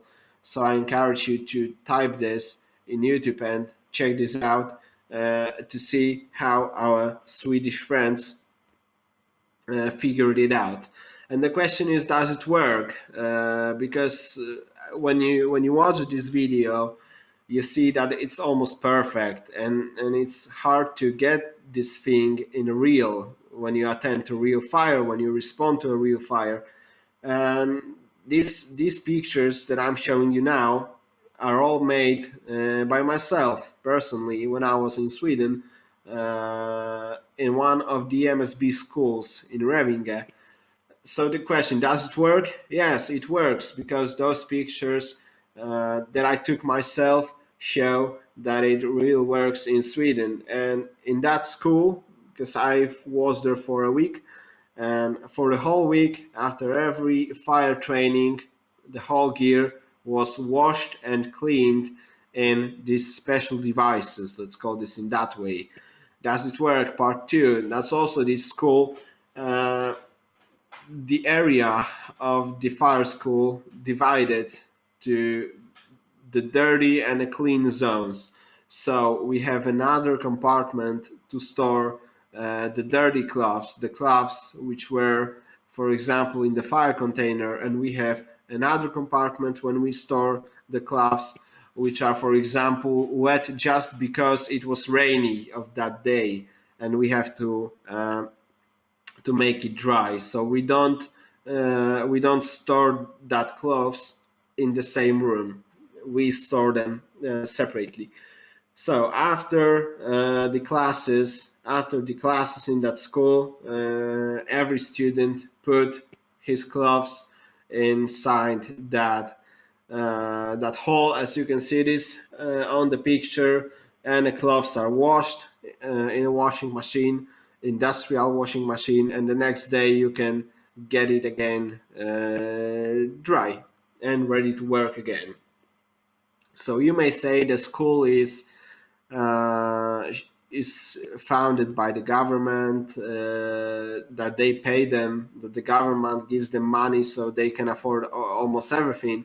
So now the picture from the fire station, the typical Swedish fire station, and the firefighters claimed that they have still problems with the cancer prevention. So this room, and it's obviously a room where they store a turnout gear, and it's not on the garage side. It's almost wall to wall to the garage side, but it's separated by the special doors. So the air from the garage side does not flow inside this room. So we don't have even an opportunity of, for example, the exhaust from the fire trucks of diesel exhaust particles to get on our clothes. They are separated. And that's also another picture from this station, the same device to wash the SCBA and the washing machine strictly made to wash the turnout gear. on the cars, on the trucks, a special place to wash our face, our hands on the spot of the fire before we get to the station, and something which was something new for me, because as I mentioned, in Poland we have SCBAs inside the cabin of the car. In Sweden, new cars are brought with SCBAs outside the cabin, because the Swedish people believe that even when we wash the SCBA, as you saw that just before the moment, they literally wash their SCBAs in these special devices, they still don't want the SCBAs to be inside the cabin, so they store it in the back. So we can say that the MSB did a great job, focused on limiting the exposure, treating those smoke and substances and compounds from the smoke as the harmful chemical agents. Because when I look at this model, I see something that we do in Poland in the fire service, but we do it with the chemical compounds. You know, the CBRN. In the CBRN procedures, we have obviously things like this, but we don't do it after every fire. And the question is why we don't do it after every fire, why we don't treat the benzene, for example, which is a very harmful chemical, a very dangerous chemical present in the smoke, why we don't treat it as the chemical as it was so harmful as we treat it in CBRN. So the question is, who will be next? In Poland, now it changed, but even a few years ago, the firefighter had to work only 15 years. And after 15 years, he could just, retire and go back to his life. And now it changed, because now the firefighters have to work for 25 years. But because our firefighters worked for only 15 years, we didn't even have an opportunity to see that they can get cancer. Because when we look at this table, that, for example, benzene can cause cancer, but after 25 years. So firefighter in Poland mostly gets cancer, but when he's on the retirement, and that's even worse, because when he's on the retirement, no one is interested about him and no one will help him except of his family. And as I said, now it's changing, because the firefighters have to work for 25 years. So I guess in the next years we will see this, that many firefighters will get cancer still working in the line of duty. So another picture showing the minimum periods of regular exposure to the specific compounds, or maybe in that case the types of cancer. So when we take a look at, for example, our testicular cancer, and if you remember, that was on one of the first slides, the testicular cancer is one of the cancer types that firefighters are very easy to get. They can get it very easy. We have to have a contact with that substance for at least 20 years, based on the studies, to get this cancer. So the truth is that the firefighter will get the cancer probably when he is retired. But I mentioned that twice, and I will say this again, that it's changing in Poland. And once for a time, we see some announcements on our, Facebook pages for firefighters or things like that, that firefighter needs help. And this is what's written here. Firefighter needs help. It's written that he has a cancer. In the document above, is the same. It's an official document written by the State Fire Service head of some area. I don't know which one. And it's claiming that one of its firefighters have cancer, and they ask for help to donate blood uh, or donate other things, and they please for help. They ask for help. So despite the fact that the cancer can be brought after many years, the truth is that we are starting to see this in Poland now, that even young firefighters ask for help because they have cancer. And the question is, who will be next? And the pictures here, this is obviously the logo of our State Fire Service. And these are the logotypes of the firefighter unions, because we CFBTPL, we try to talk with the unions to get help from them, to help us to make some procedures for the cancer awareness. But so far we stopped. I don't know why. One of those unions was quite eager to help us, but right now the talks have stopped.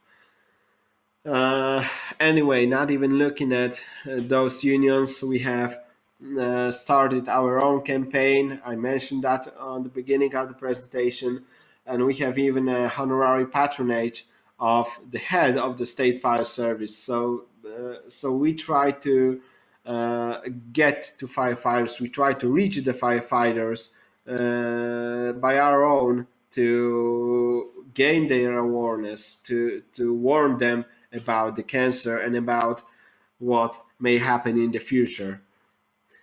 And I guess that's all. So thank you for your attention. That picture is quite actually put here as a kind of a joke. And this meme found on the internet, that young firefighters and young prostitutes should heed this simple advice: if you're going to sell your body, don't sell it cheap, because it's the only thing your client wants from you. Its working life is astonishingly short, and when it's used up, you won't be good for much else. So that's true. You need to take care about your body. You need to take care about your health, because we are firefighters and we rescue other people. But I don't want our families, or I don't want your families, to rescue you in many years because you will get cancer. And I hope that won't happen. If you have any questions about the cancer awareness, or maybe about the studies, you can write an email to me. The address is shown on this slide. I'll answer as soon as possible, and I promise I'll help you, or answer all your questions you would like to ask. So thank you very much. I'm very glad that I could be here. Maybe a very specific year and specific opportunities, but I think it's still great. So thank you very much. And in case of any questions, just write me an email. Bye.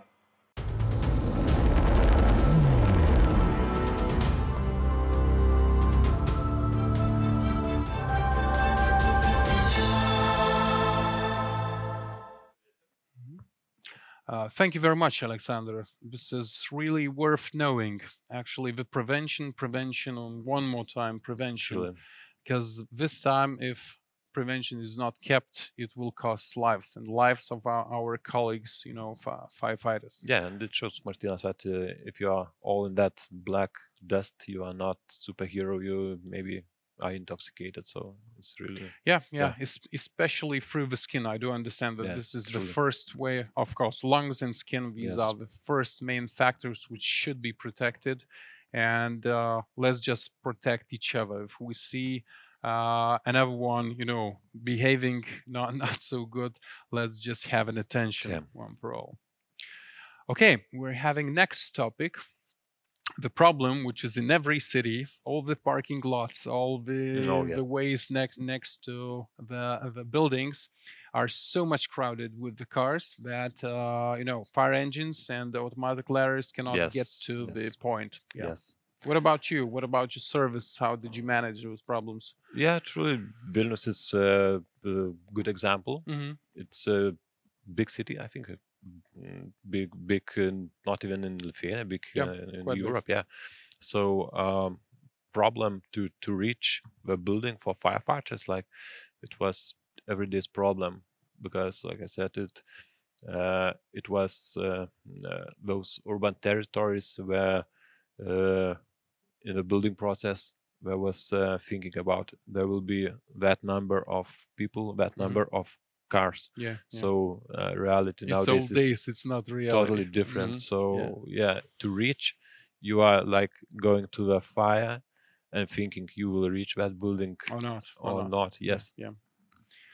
Oh, that's a problem. But let's meet our next speaker, Piotr Witon, CMF Plus from Poland. He will talk about optimal design of those roads that lead you to the houses on fire. Piotrek, the stage is yours.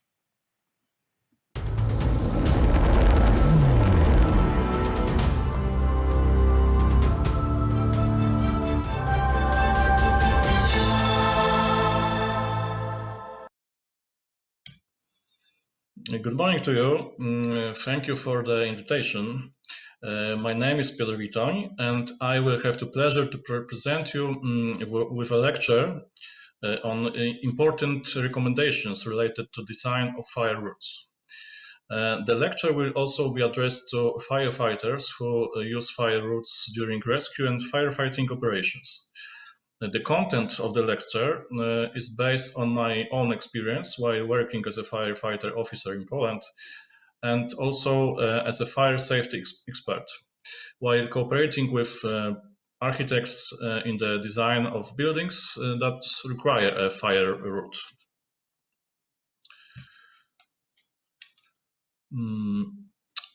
Fire routes are intended for firefighting vehicles as well as ladders or lift truck. While a poorly designed fire route will not significantly affect the possibility of using and extinguishing vehicles, in case of a mechanical ladder, it may make it impossible to use it, and sometimes even lead to its overturning. It is also important for firefighters themselves to know which working conditions for a mechanical ladder will be optimal and which may endanger their safety. Sometimes the operator of a mechanical ladder takes a conscious risk, for example, bearing in mind the need to save endangered human lives.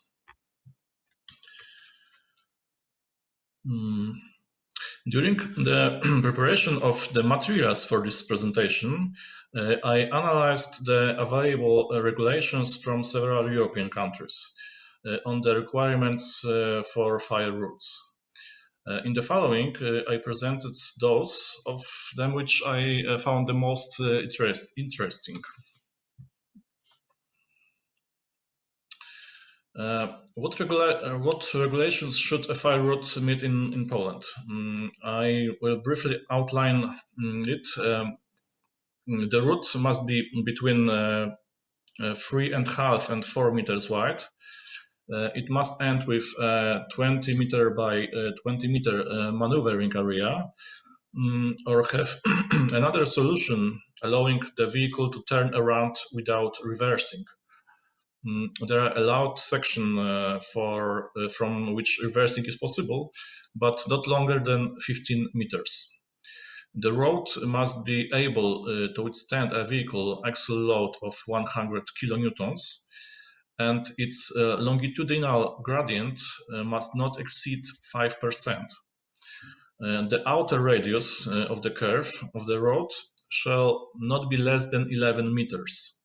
The road must be at a distance of between 5 and 15 meters from public buildings, and between 5 meters and 25 meters from industrial and storage buildings. The road should be connected to the entrance to the building by an access passage with a minimum width of 1.5 meter and a maximum length of 50 meters. The road must run along the longer side of the building, and its width is greater than 60 meters, then on both sides. These requirements are very similar to those of other European countries. It is worth considering which of them are justified from the point of view of firefighting operations and which should be changed.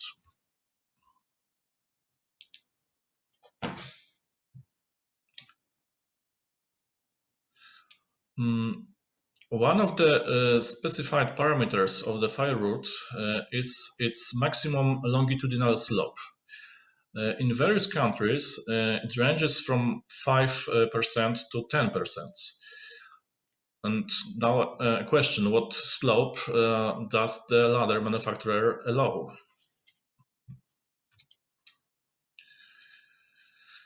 We check it on our vehicle. Modern ladders allow work with an inclination angle of up to 10 degrees, which is equivalent to an inclination of about 17%.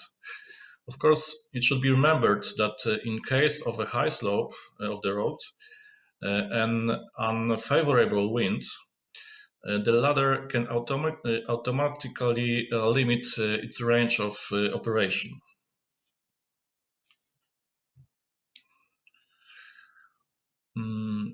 Equally important is the surface of the fire route on which this slope occurs. In the picture shown, even if the slope of the fire route is kept at 5%, the operation of a mechanical ladder could be dangerous. Another important parameter of the fire route will be the minimum turning radius.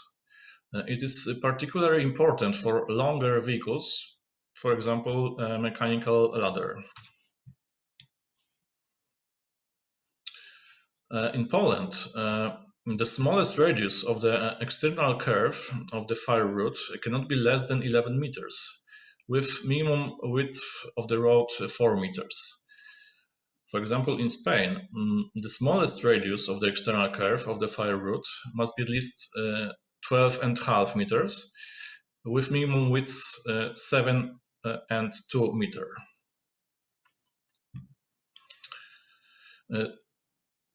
To answer the question of which road width and minimum radius of its curve is correct, we have done a test for 2 types of vehicles. It should be highlighted that the contour diameter of the turning circle of the vehicle was measured.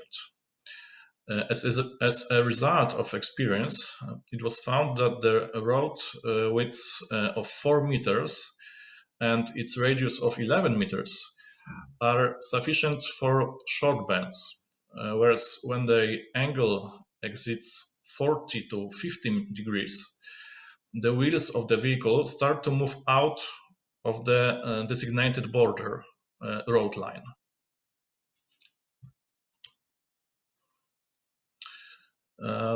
Maybe the German model might be the best solution when designing fire routes. It makes the turning radius of the road dependent on its width in this section. It also requires its smooth widening in the section of road approaching the turn. For example, a 3 meters wide road is required for a curve with a radius of more than 70 meters, while a 5 meter wide road is required for a radius of 11 meters.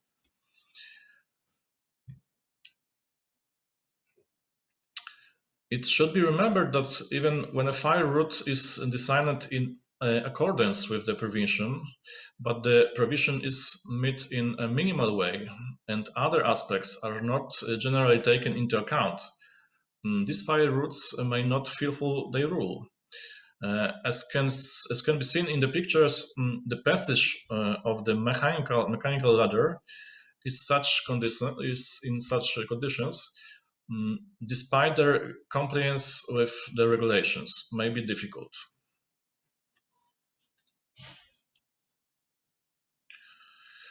Other solutions worth highlighting, taken from European countries' legislation, is that, for example, in Germany, obstacles along the fire route, for example, speed bumps, must not be higher than 8 centimeters and at least 10 meters apart.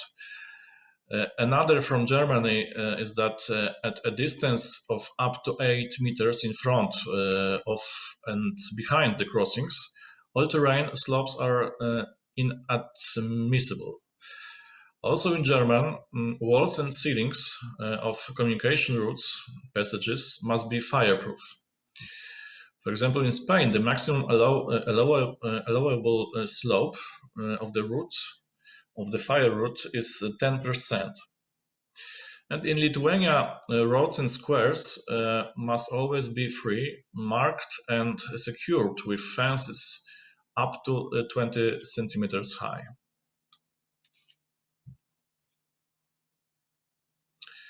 Another important thing is the proper design of the fire route right next to the building, and in particular its width and distance from the building. In order to be able to use a ladder vehicle safely, using all the available parameters, it is necessary to provide the right conditions for, among other things, setting up its hydraulic supports.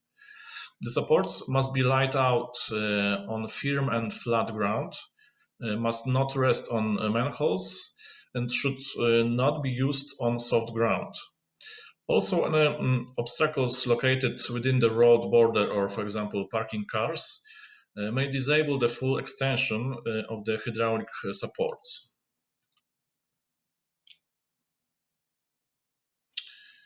The key parameter of each mechanical ladder is its range of working area. As can be seen in the diagram for ladder SD37, where 37 means the maximum rescue height calculated in meters, the rescue height of the ladder depends on its distance from the building and the load of the rescue basket. The length of extension of hydraulic supports is also very important. The minimum width of the hydraulic supports extension is 2 and 6 meters, and the maximum is 5 and 2 meters. For the minimum extension of the supports, the range of the working area of the ladder can be reduced by up to 50%. As can be seen in the diagram, the maximum rescue height for this ladder is reached at the distance of 5 meters from the building. Neither further nor closer. For the evacuation of 2 people together with 1 firefighter in a basket, the maximum available distance from the building will be about only 40 meters.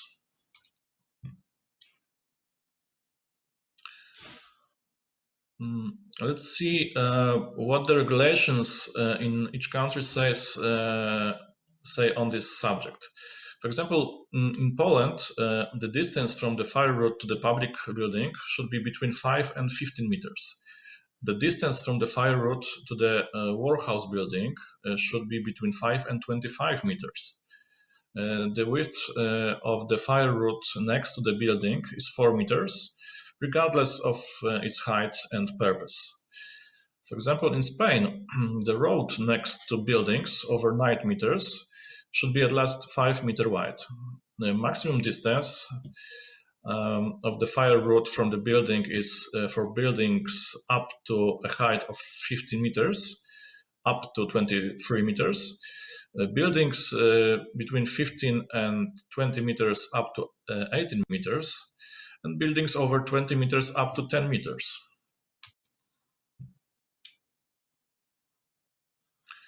The German standard also makes the distance of the fire route from the building depends on its height.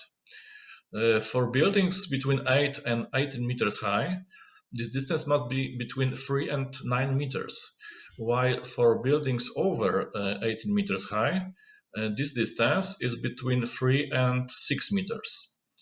The German standards also includes the obligation to leave a 2 meters strip of free space on the opposite side of the road to the building.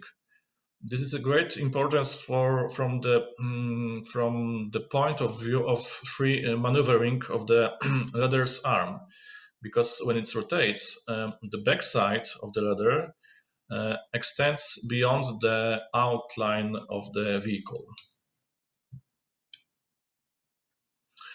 In the picture below, you can see how the fire route along the border of the fence or wall can make it difficult to operate the ladder's arm.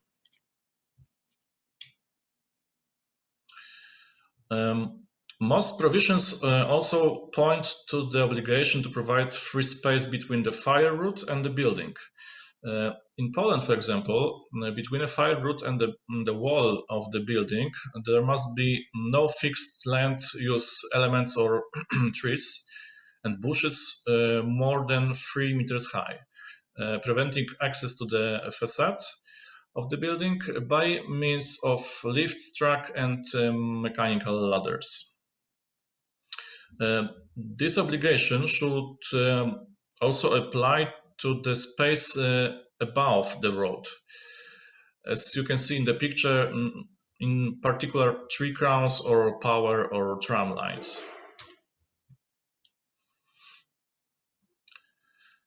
When determining the conditions of access to the building for rescue teams, it should also be taken into account whether the evacuation of people can be carried out through external windows of the building, and if so, whether such windows have been adapted for this purpose. The action consisting in extending the ladder basket right by the window will not require special window construction. On the other hand, backing the ladder basket in the window will require its special construction and dimensions. Lining the ladder basket against the window structure gives the possibility to create the so-called bridge, thanks to which it is possible to evacuate more people in a shorter time than in the case of the necessity to bring people in the basket to the ground. The optimal connection of the fire route to the building will also provide the possibility of evacuation of people, for example, from the roof of the building, or special zones designed to wait for people to be rescued. Current regulation in Poland allow evacuation of people outside the building or saving them in another ways, for example, by providing so-called survival zones. Providing free access to the building through the ladder basket also gives the possibility to evacuate disabled people in wheelchairs. All these activities require a very precise access of the mechanical ladder to the building.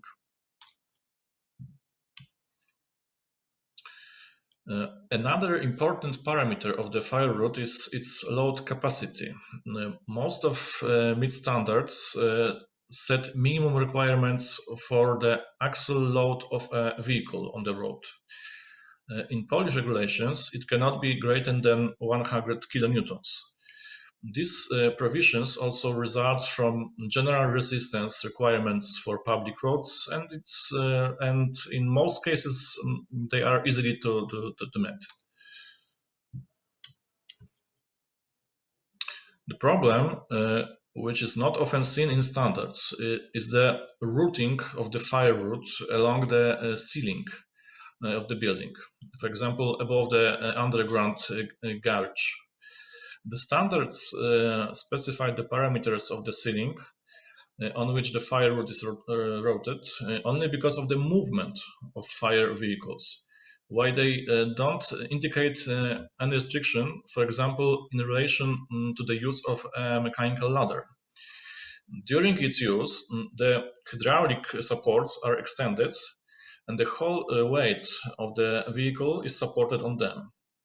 The question arises whether building architects take into account the possibility of point puncture of the ceiling by the vehicle support. Another question is whether the driver of a firefighting vehicle is aware that the vehicle is now located on the ceiling of the underground part of the building. For a mechanical ladder, the load transferred to the ceiling from the vehicle supports is about 120 Newton per centimeters square. It can be lowered by using special sleepers placed under the vehicle supports. What is important, in case of the ladder, part of the vehicle weight is also carried by the vehicle's wheels. But while in the case of a lift truck, the entire weight of the vehicle rests only on 4 supports of 22 centimeters each. In this case, both the building designer and the driver of the vehicle should be aware of danger of using such a vehicle is on the building ceiling. The last parameter of the fire route I wanted to discuss is its ending with a maneuvering area. A lot of European standards dictate that the fire route should be terminated in a way that ensures that there is no need to reverse the vehicle. A lot of cases say that it is necessary to provide a maneuvering area of 20 meters by 20 meters. The question arises whether a yard of such dimension guarantees that there is no need to reverse the vehicle. An additional aspect is the question whether such a square will also be available and will not serve as an informal parking lot for resistance vehicles. The Irish standard indicates the minimum turning back diameters between curbs and between walls, taking into account, of course, the contouring diameter of turning vehicles. Additionally, it differentiates the type of vehicles that will use the fire route, combining this directly with the height of the building. For example, buildings up to 11 meters high and those above.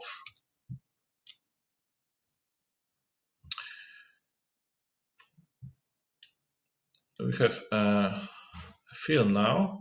In order to answer the question whether a 20 meters by 20 meters maneuvering area will be sufficient for turning the vehicle back without reversing, we conducted a test with both firefighting vehicles and ladder vehicles. As you can see, free turning was not possible on a square of such dimension. Of course, one may wonder about the different location of the entrance to the square, but since the regulation don't regulate this issue in such detail, this was not taken into account. It should also be taken into account that such a square may give the possibility to turn back 2, maximum 3 vehicles.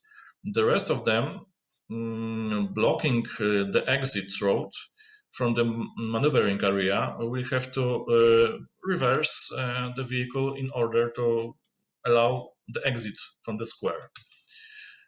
The question is whether maneuvering yards with such a large surface area fulfill their role.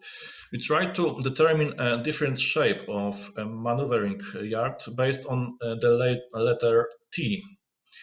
This yard is much smaller than a square yard, but of course it allows only one vehicle to turn back.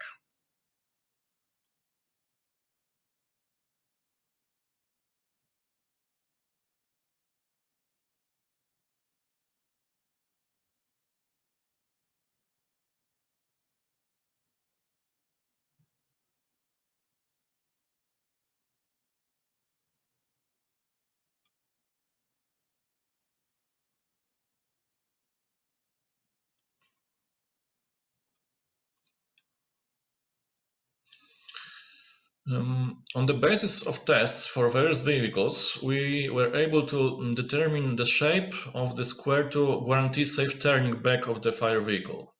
Of course, this drawing is illustrative and cannot be treated as an official guideline for the design of fire route due to the fact that in some countries there are precise guidelines on how the turning back site should look like. The following, for example, the following sketch from the England standards shows an example of a T solution. This diagram defines the maximum distance after which the vehicle can reverse. It is 20 meters. And the drawing doesn't indicate other road parameters. In some cases, it is worth considering whether placing a maneuvering area in front of the building would not be a better solution than placing it behind the building. Of course, what is the benefits of placing that way? Firstly, it will be turning back of all vehicles. The second one, using the maneuvering area during operations, for example, by maneuvering water supply vehicles. The next one is the possibility of organizing a reception point for forces and measures. And the other is space to maneuver other services, for example, ambulances, police, or other. And the last one is no traffic collisions with private vehicles parked on the maneuvering area. Of course, the current regulations don't allow such a situation. But in my opinion, it is worth remembering about this solution as an additional one. The last topic I wanted to just signal was the knowledge of the firefighters about the fire equipment used in the building. Does a firefighter who arrived to the building by fire route know what kind of devices it is equipped with?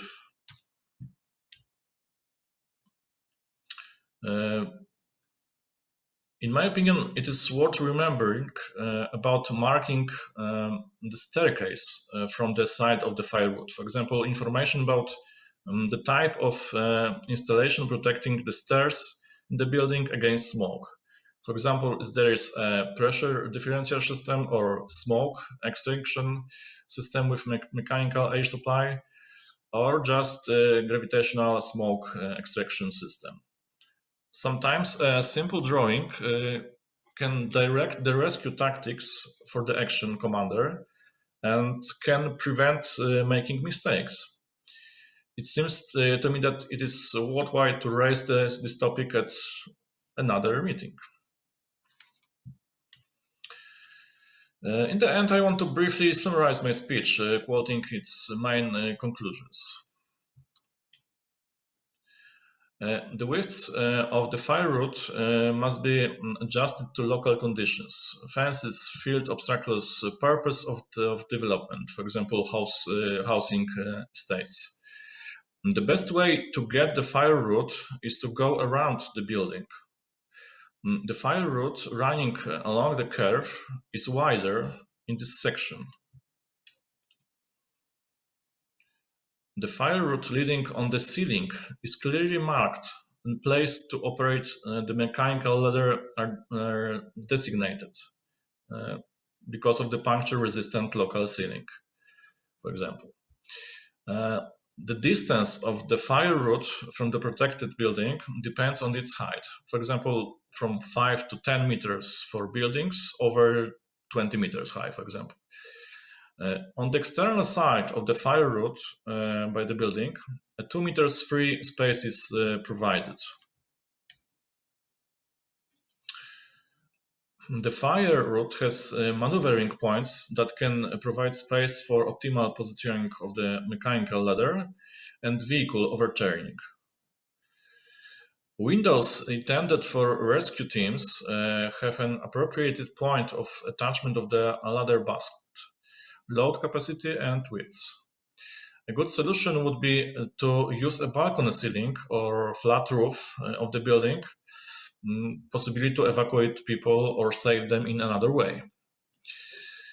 We can also evacuate of disabled people.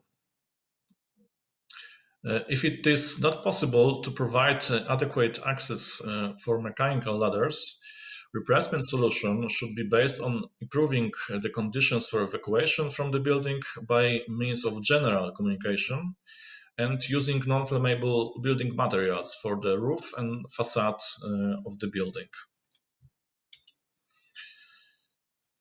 Thank you very much for your attention, and I also thank the organizers of the Baltic Fire Forum for inviting me to participate in this great conference. I hope that my presentation will help you to take a different look at the issue of bringing fire routes to a building from both the sides of the building's designer and its use by the fire service. If you have any questions or suggestions, please don't hesitate to contact me by an email. Thank you very much. Bye.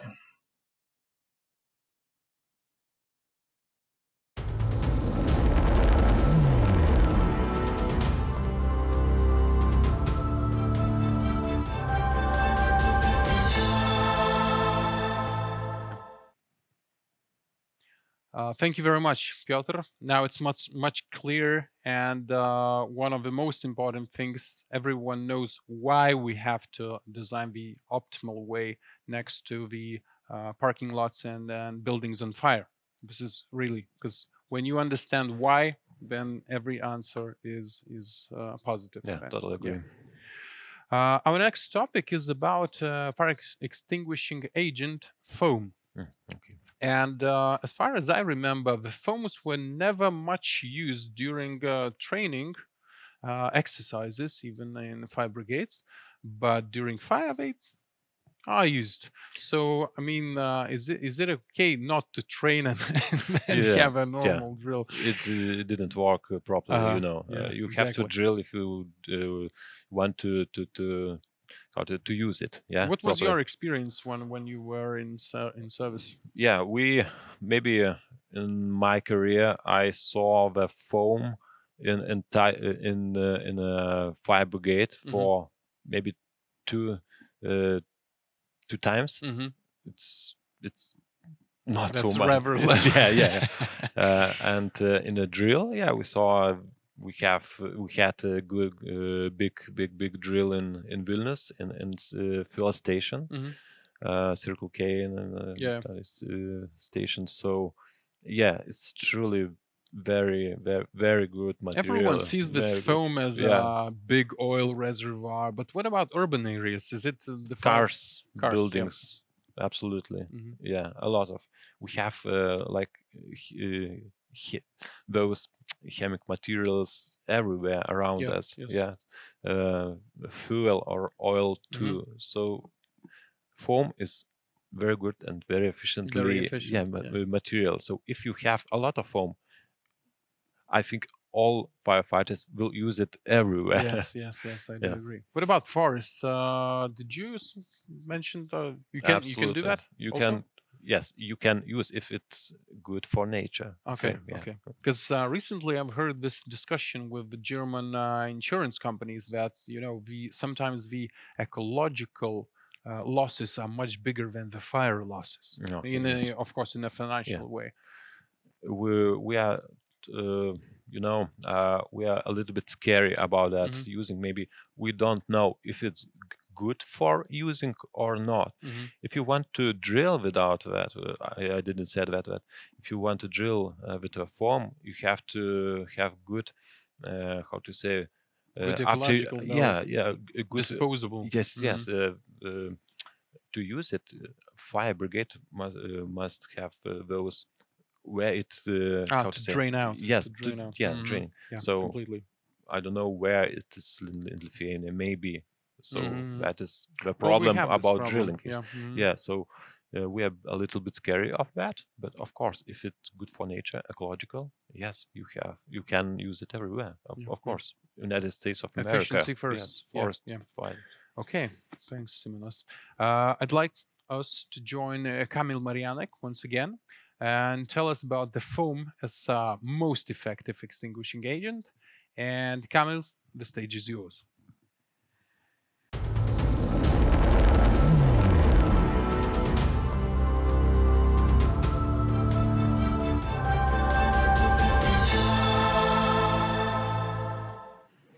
Hello, I'm Kamil Marianek.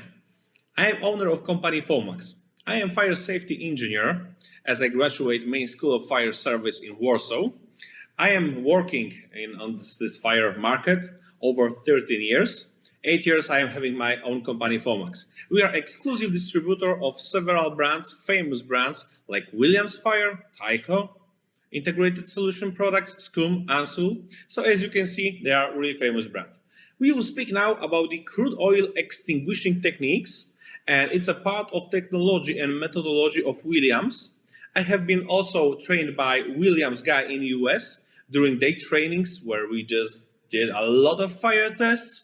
So it was a lot of knowledge. Also, I took part of my clients from Polish territory as they've been together with me on those trainings, and they've been really, really happy because of knowledge which they can get. And as a result of these trainings, I can say that I sold the biggest pump in Poland which ever sold. It's above 35,000 liters per minute at 8 bars. And this year also we sold 2 Butler monitors, 45,000 liters per minute.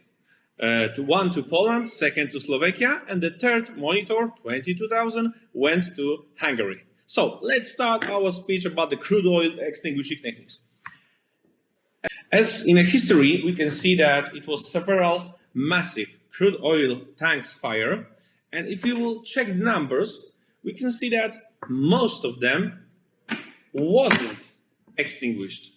They've been fired up to the ground. So we can see that all these materials are really, really dangerous, especially as we can see that dimension of tanks is growing every 5 years. It's bigger and bigger and bigger. 30 years ago in Europe, tank within a dimension of 40 meters was something crazy big. Now it's a small tank.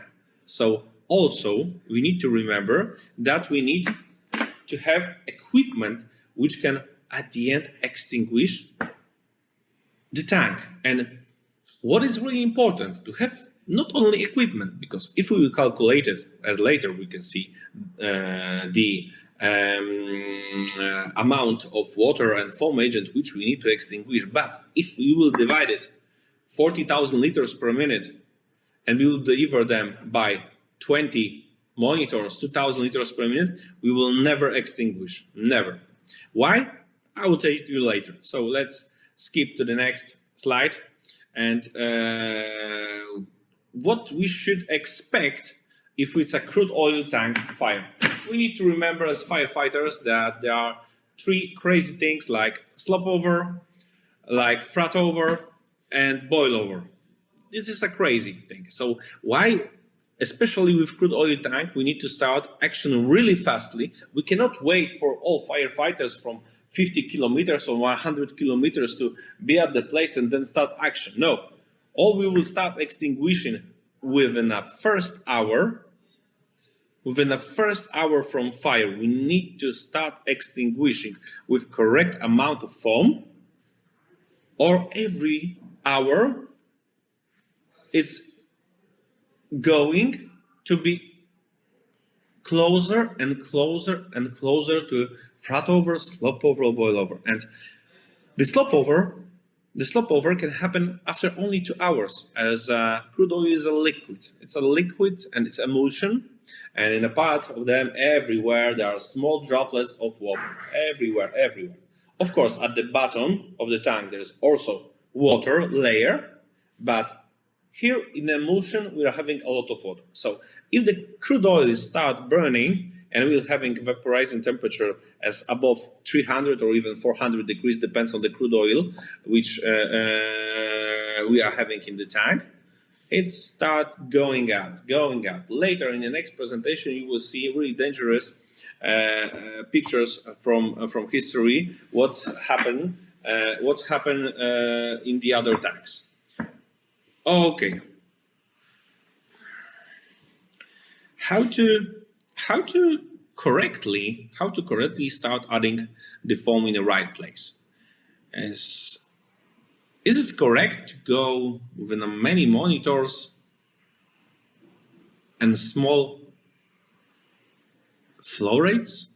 Or maybe we should start thinking about the bigger monitors, one monitor. Why it's important? Look, guys, if even from calculations from EN on an FPA, you will see result that you need for a tank 85, let's speak about the smaller 60 meters. You will need something like roughly, which will be something like 40,000 liters per minute. Why using one monitor instead of many monitors is better? Because what is the best close of the firefighters?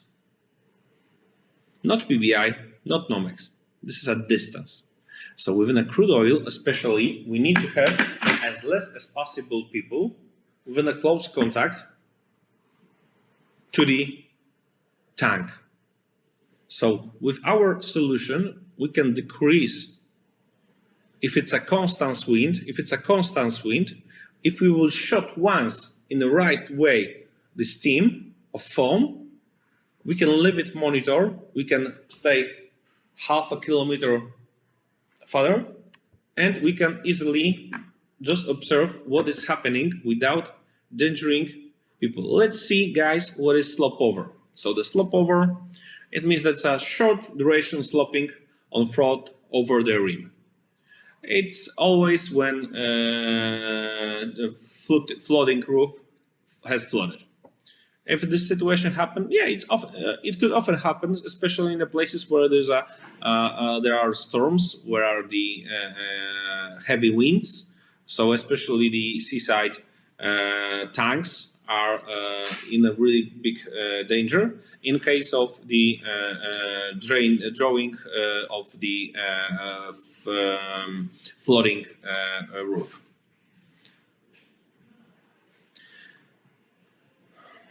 As I said earlier, crude oil is an emulsion. So if it's emulsion, there is also a lot of water. If this water is start boiling, it's expanding there. It's expanding from one liter of water. It's expanding to 1,700 liters of the steam. So we need to really be careful. Let's see what is froth over. Froth over, it's steady, slow frothing over the rim without a sudden violent reaction. So it means that it's like with milk. If you are boiling a milk, we can see that the foam is going out. Froth over is correctly same. So you can check it yourself. What will happen if you will have see that here close to the area of the tank, it will be 20 or 40 firefighters. Look, please do remember that froth over can happen after just only 2-3 hours after fire was started. So please be careful, especially within a crude oil and with sending a people so close to the tank. What is the worst thing which can happen, and how we can protect it?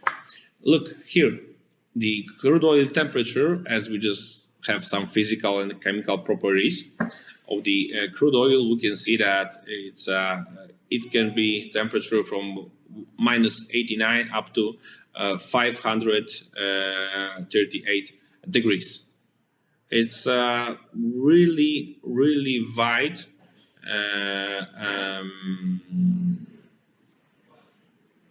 temperature range, and it's happened because of many type of crude oil we are having on the market. Russian crude oil will be other as Qatar crude oil, so we should have all these MSDSs of the crude oils, and we have to always check from whom your company is buying crude oil, and you should check it also what is the initial boiling point. It's really, really important to have it.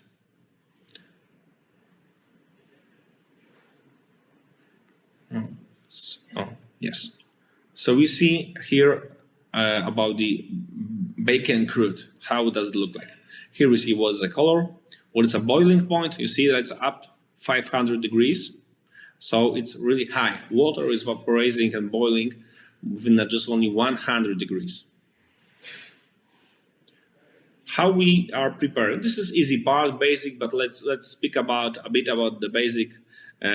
How we are making the proper foam solution. So if you are having 1% foam solution, we need also to have 1% foam agent. Why 1% for we can use for such a fires? Because if we need 40,000 liters per minute, it means that we need 2 drums to 100 liters per minute. So 1 drum to 100 liters we are consuming within 30 seconds. So the amount of foam agent is going crazy with 1%. Look what will be with 3%, as it will be 3 times more. So that's why it's important to use now 1% foam agent in a special containers, connected. I will show you later how they should be connected. So 99 parts of water, 1 part of the foam concentrate. How does it look like? You can see 1%, 3%, so it's exactly shown on this drawing. Let's see. It's a water temperature in Gdańsk. We just make a presentation based in Gdańsk, and what is the wind, what is the temperature, maximum, minimum on the 16th of September. And the boiling point of water, as we just said, is something like 100 degrees. Salt water can be slightly higher than 100 degrees, but it's not 200 degrees for sure. It's, I know, 5 degrees, 8 degrees, maybe 10 degrees, more depends on how much salt we are having. And what happens if you are having 17 degrees water onto a burning liquid surface with a temperature of 530?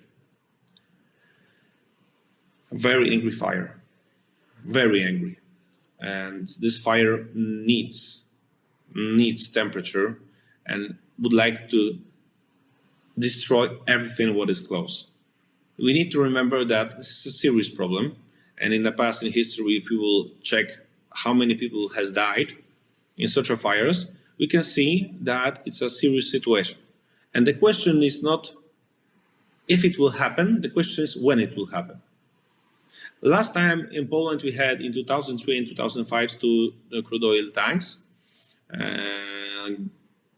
Before, it was just before firefighters in Poland applied Williams methodology and Williams techniques of firefighting. They've been fighting within a small tank within just only 20,000 cubic meters of crude oil. They've been fighting over 1 day. With applying our methodology, it will be much less than 1 hour currently, as they bought from us the equipment.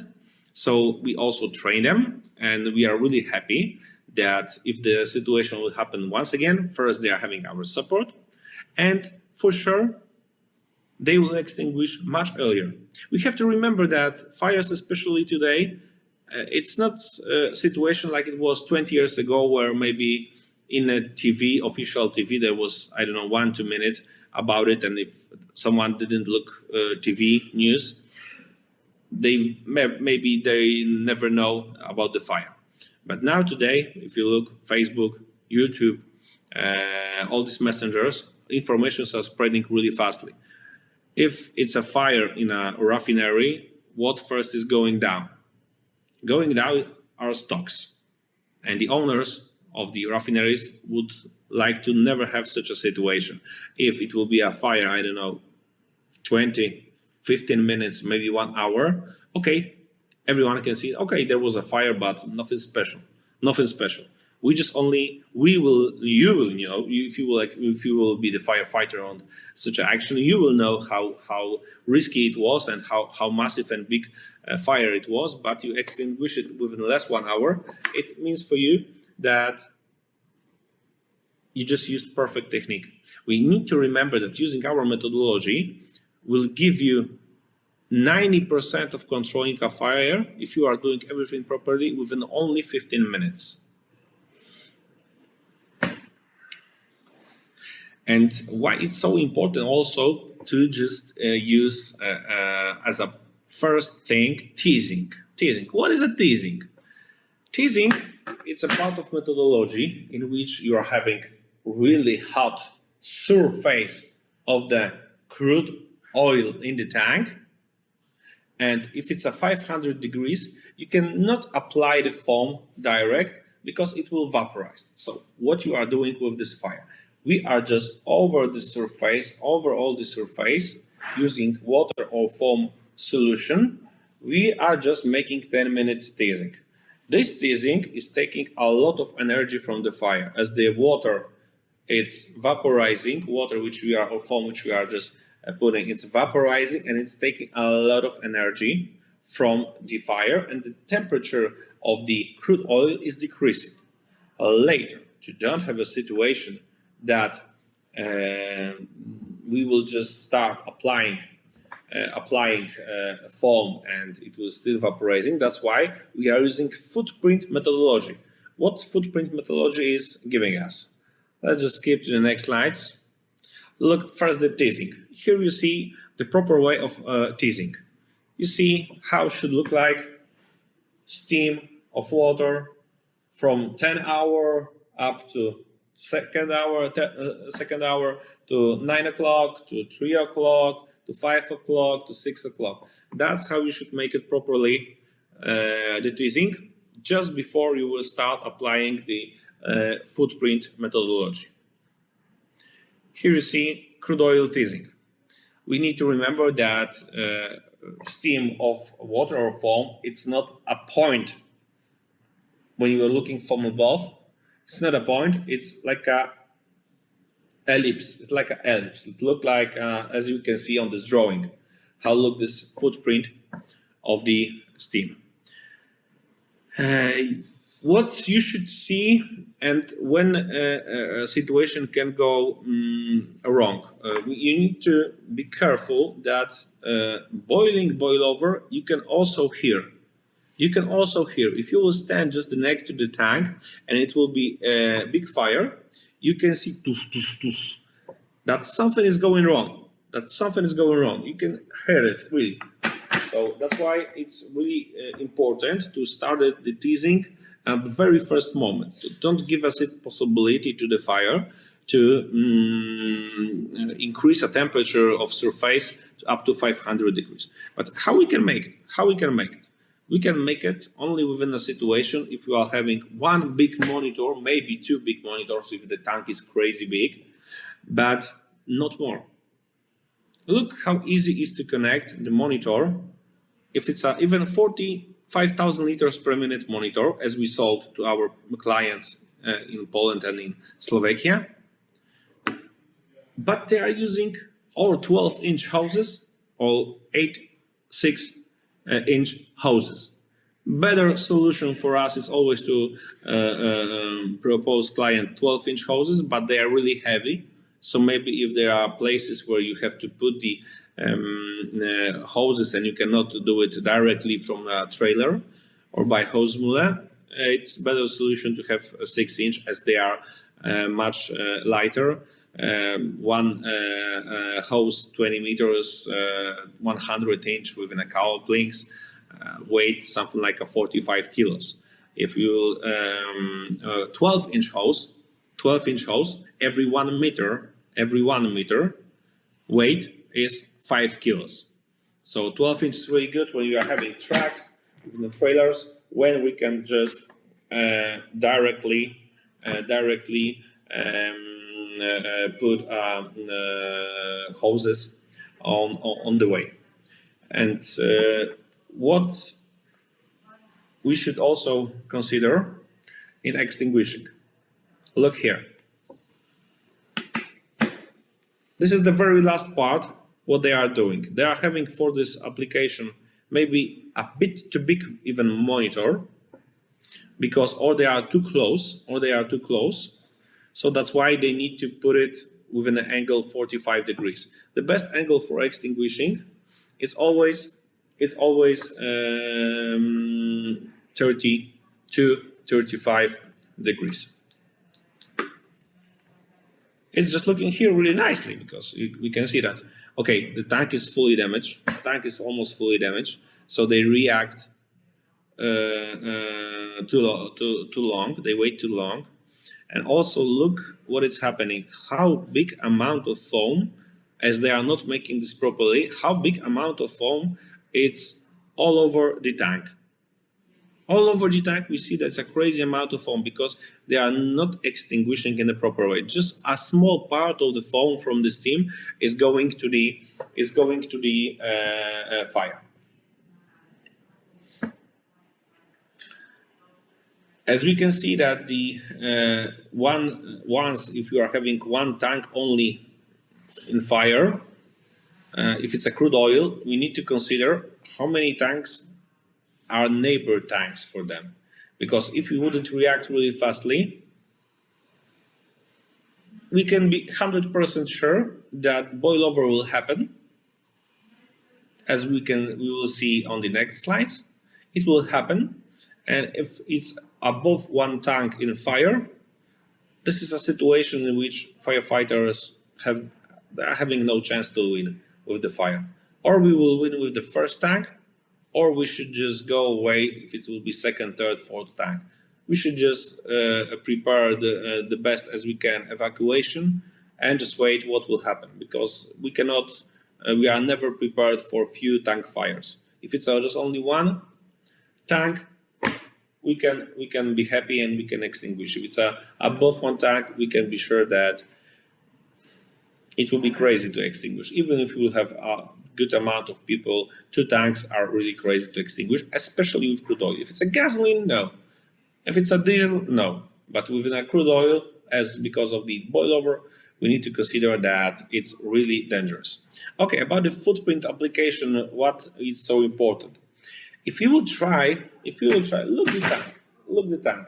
If you will try to apply foam from small monitors within an angle as tank can have 30 meters height, if we will just be close and by many monitors we try to apply like that foam, what is happening with this foam? First, because of the convection, it's going up with the hottest point, because flame needs oxygen to fire. So the hottest temperature, it's always all over the tank, in a close distance where is the biggest fire, there is a hottest temperature. So this foam, in this way of thinking, should go first by hottest fire, then drop down by hottest fire, close to the area and surface where is the hottest temperature of crude oil surface. It's crazy, it will never work. We can see in the historical documentation of crude oil tanks that this never worked. What we can make it to avoid it? Use footprint. Footprint methodology is helping us because we will just hit the central of the tank. Central of the tank, as there is no oxygen there, is the coolest surface of crude oil. So if you make properly the teasing, we decrease the temperature. And then also if you are starting putting foam in one place, what will happen? Because of the force of the foam, it will, as on this drawing, it will start going in a tank like that, like that, like that, and like that. That's why within a 15 minutes only, we can control a fire within above 90%. If we will do not make oscillation. Oscillation is never good. To really fastly extinguish, put a foam in the center of the tank, and the foam will rapidly themselves, because of the force, it will start spreading all over the tank really, really fastly. And we can see also that we need to consider the wind direction always, especially with such a big tank fire. The time is critical here. Time is critical. And if you, as I said earlier, or we will extinguish it and start it properly, make an action within less than 1 hour. So it means that each base within a crude oil should have their own fire station, or the fire station should be really close, municipal or government fire station. But the equipment like pumps, monitors, hoses, foam in the containers, has to be always where is an investment. So it means that in the raffinery always there should be all requested amount of equipment. How this amount of equipment you can have it? You should just only call us. You should just only call us, and we'll make for you calculations. We'll make for you calculations, and after these calculations, we will give you amount of the foam, monitors, pumps, and you can see what you should have it together with an offer, so you can see that it wouldn't cost a lot. And what is the best? You can extinguish even 80 meters dimensions tank within less than 1 hour, using less than 10 persons. 10 persons only. After first 10 minutes, if you will just place the monitor in the right way, in the direction of the wind is not changing, we can also take those firefighters out from the closest place of the fire, and no one will die even if something will go wrong. Thank you.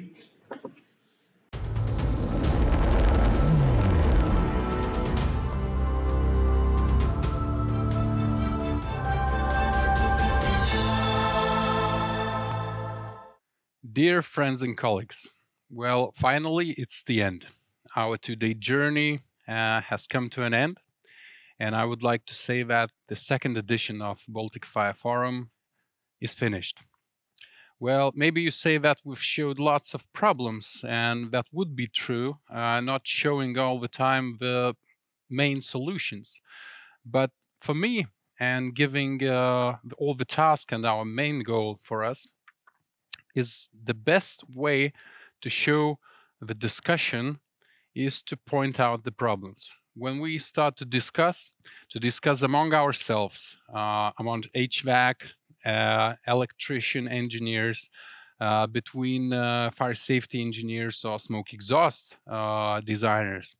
When we talk between the government and the business, this is when the truth comes out. So I'm really glad and not actually afraid of that we were talking also the hard topics that we do not know the solution itself. But the main point here is to start talking. But start talking, well, we've started. Now what we have to do is to share our knowledge, or to share the information that we were given, and to show it to the world. I'm very happy that the Baltic Fire Forum has expanded, and we've came also to our friends from Ukraine, Belarus, and up just to Finland.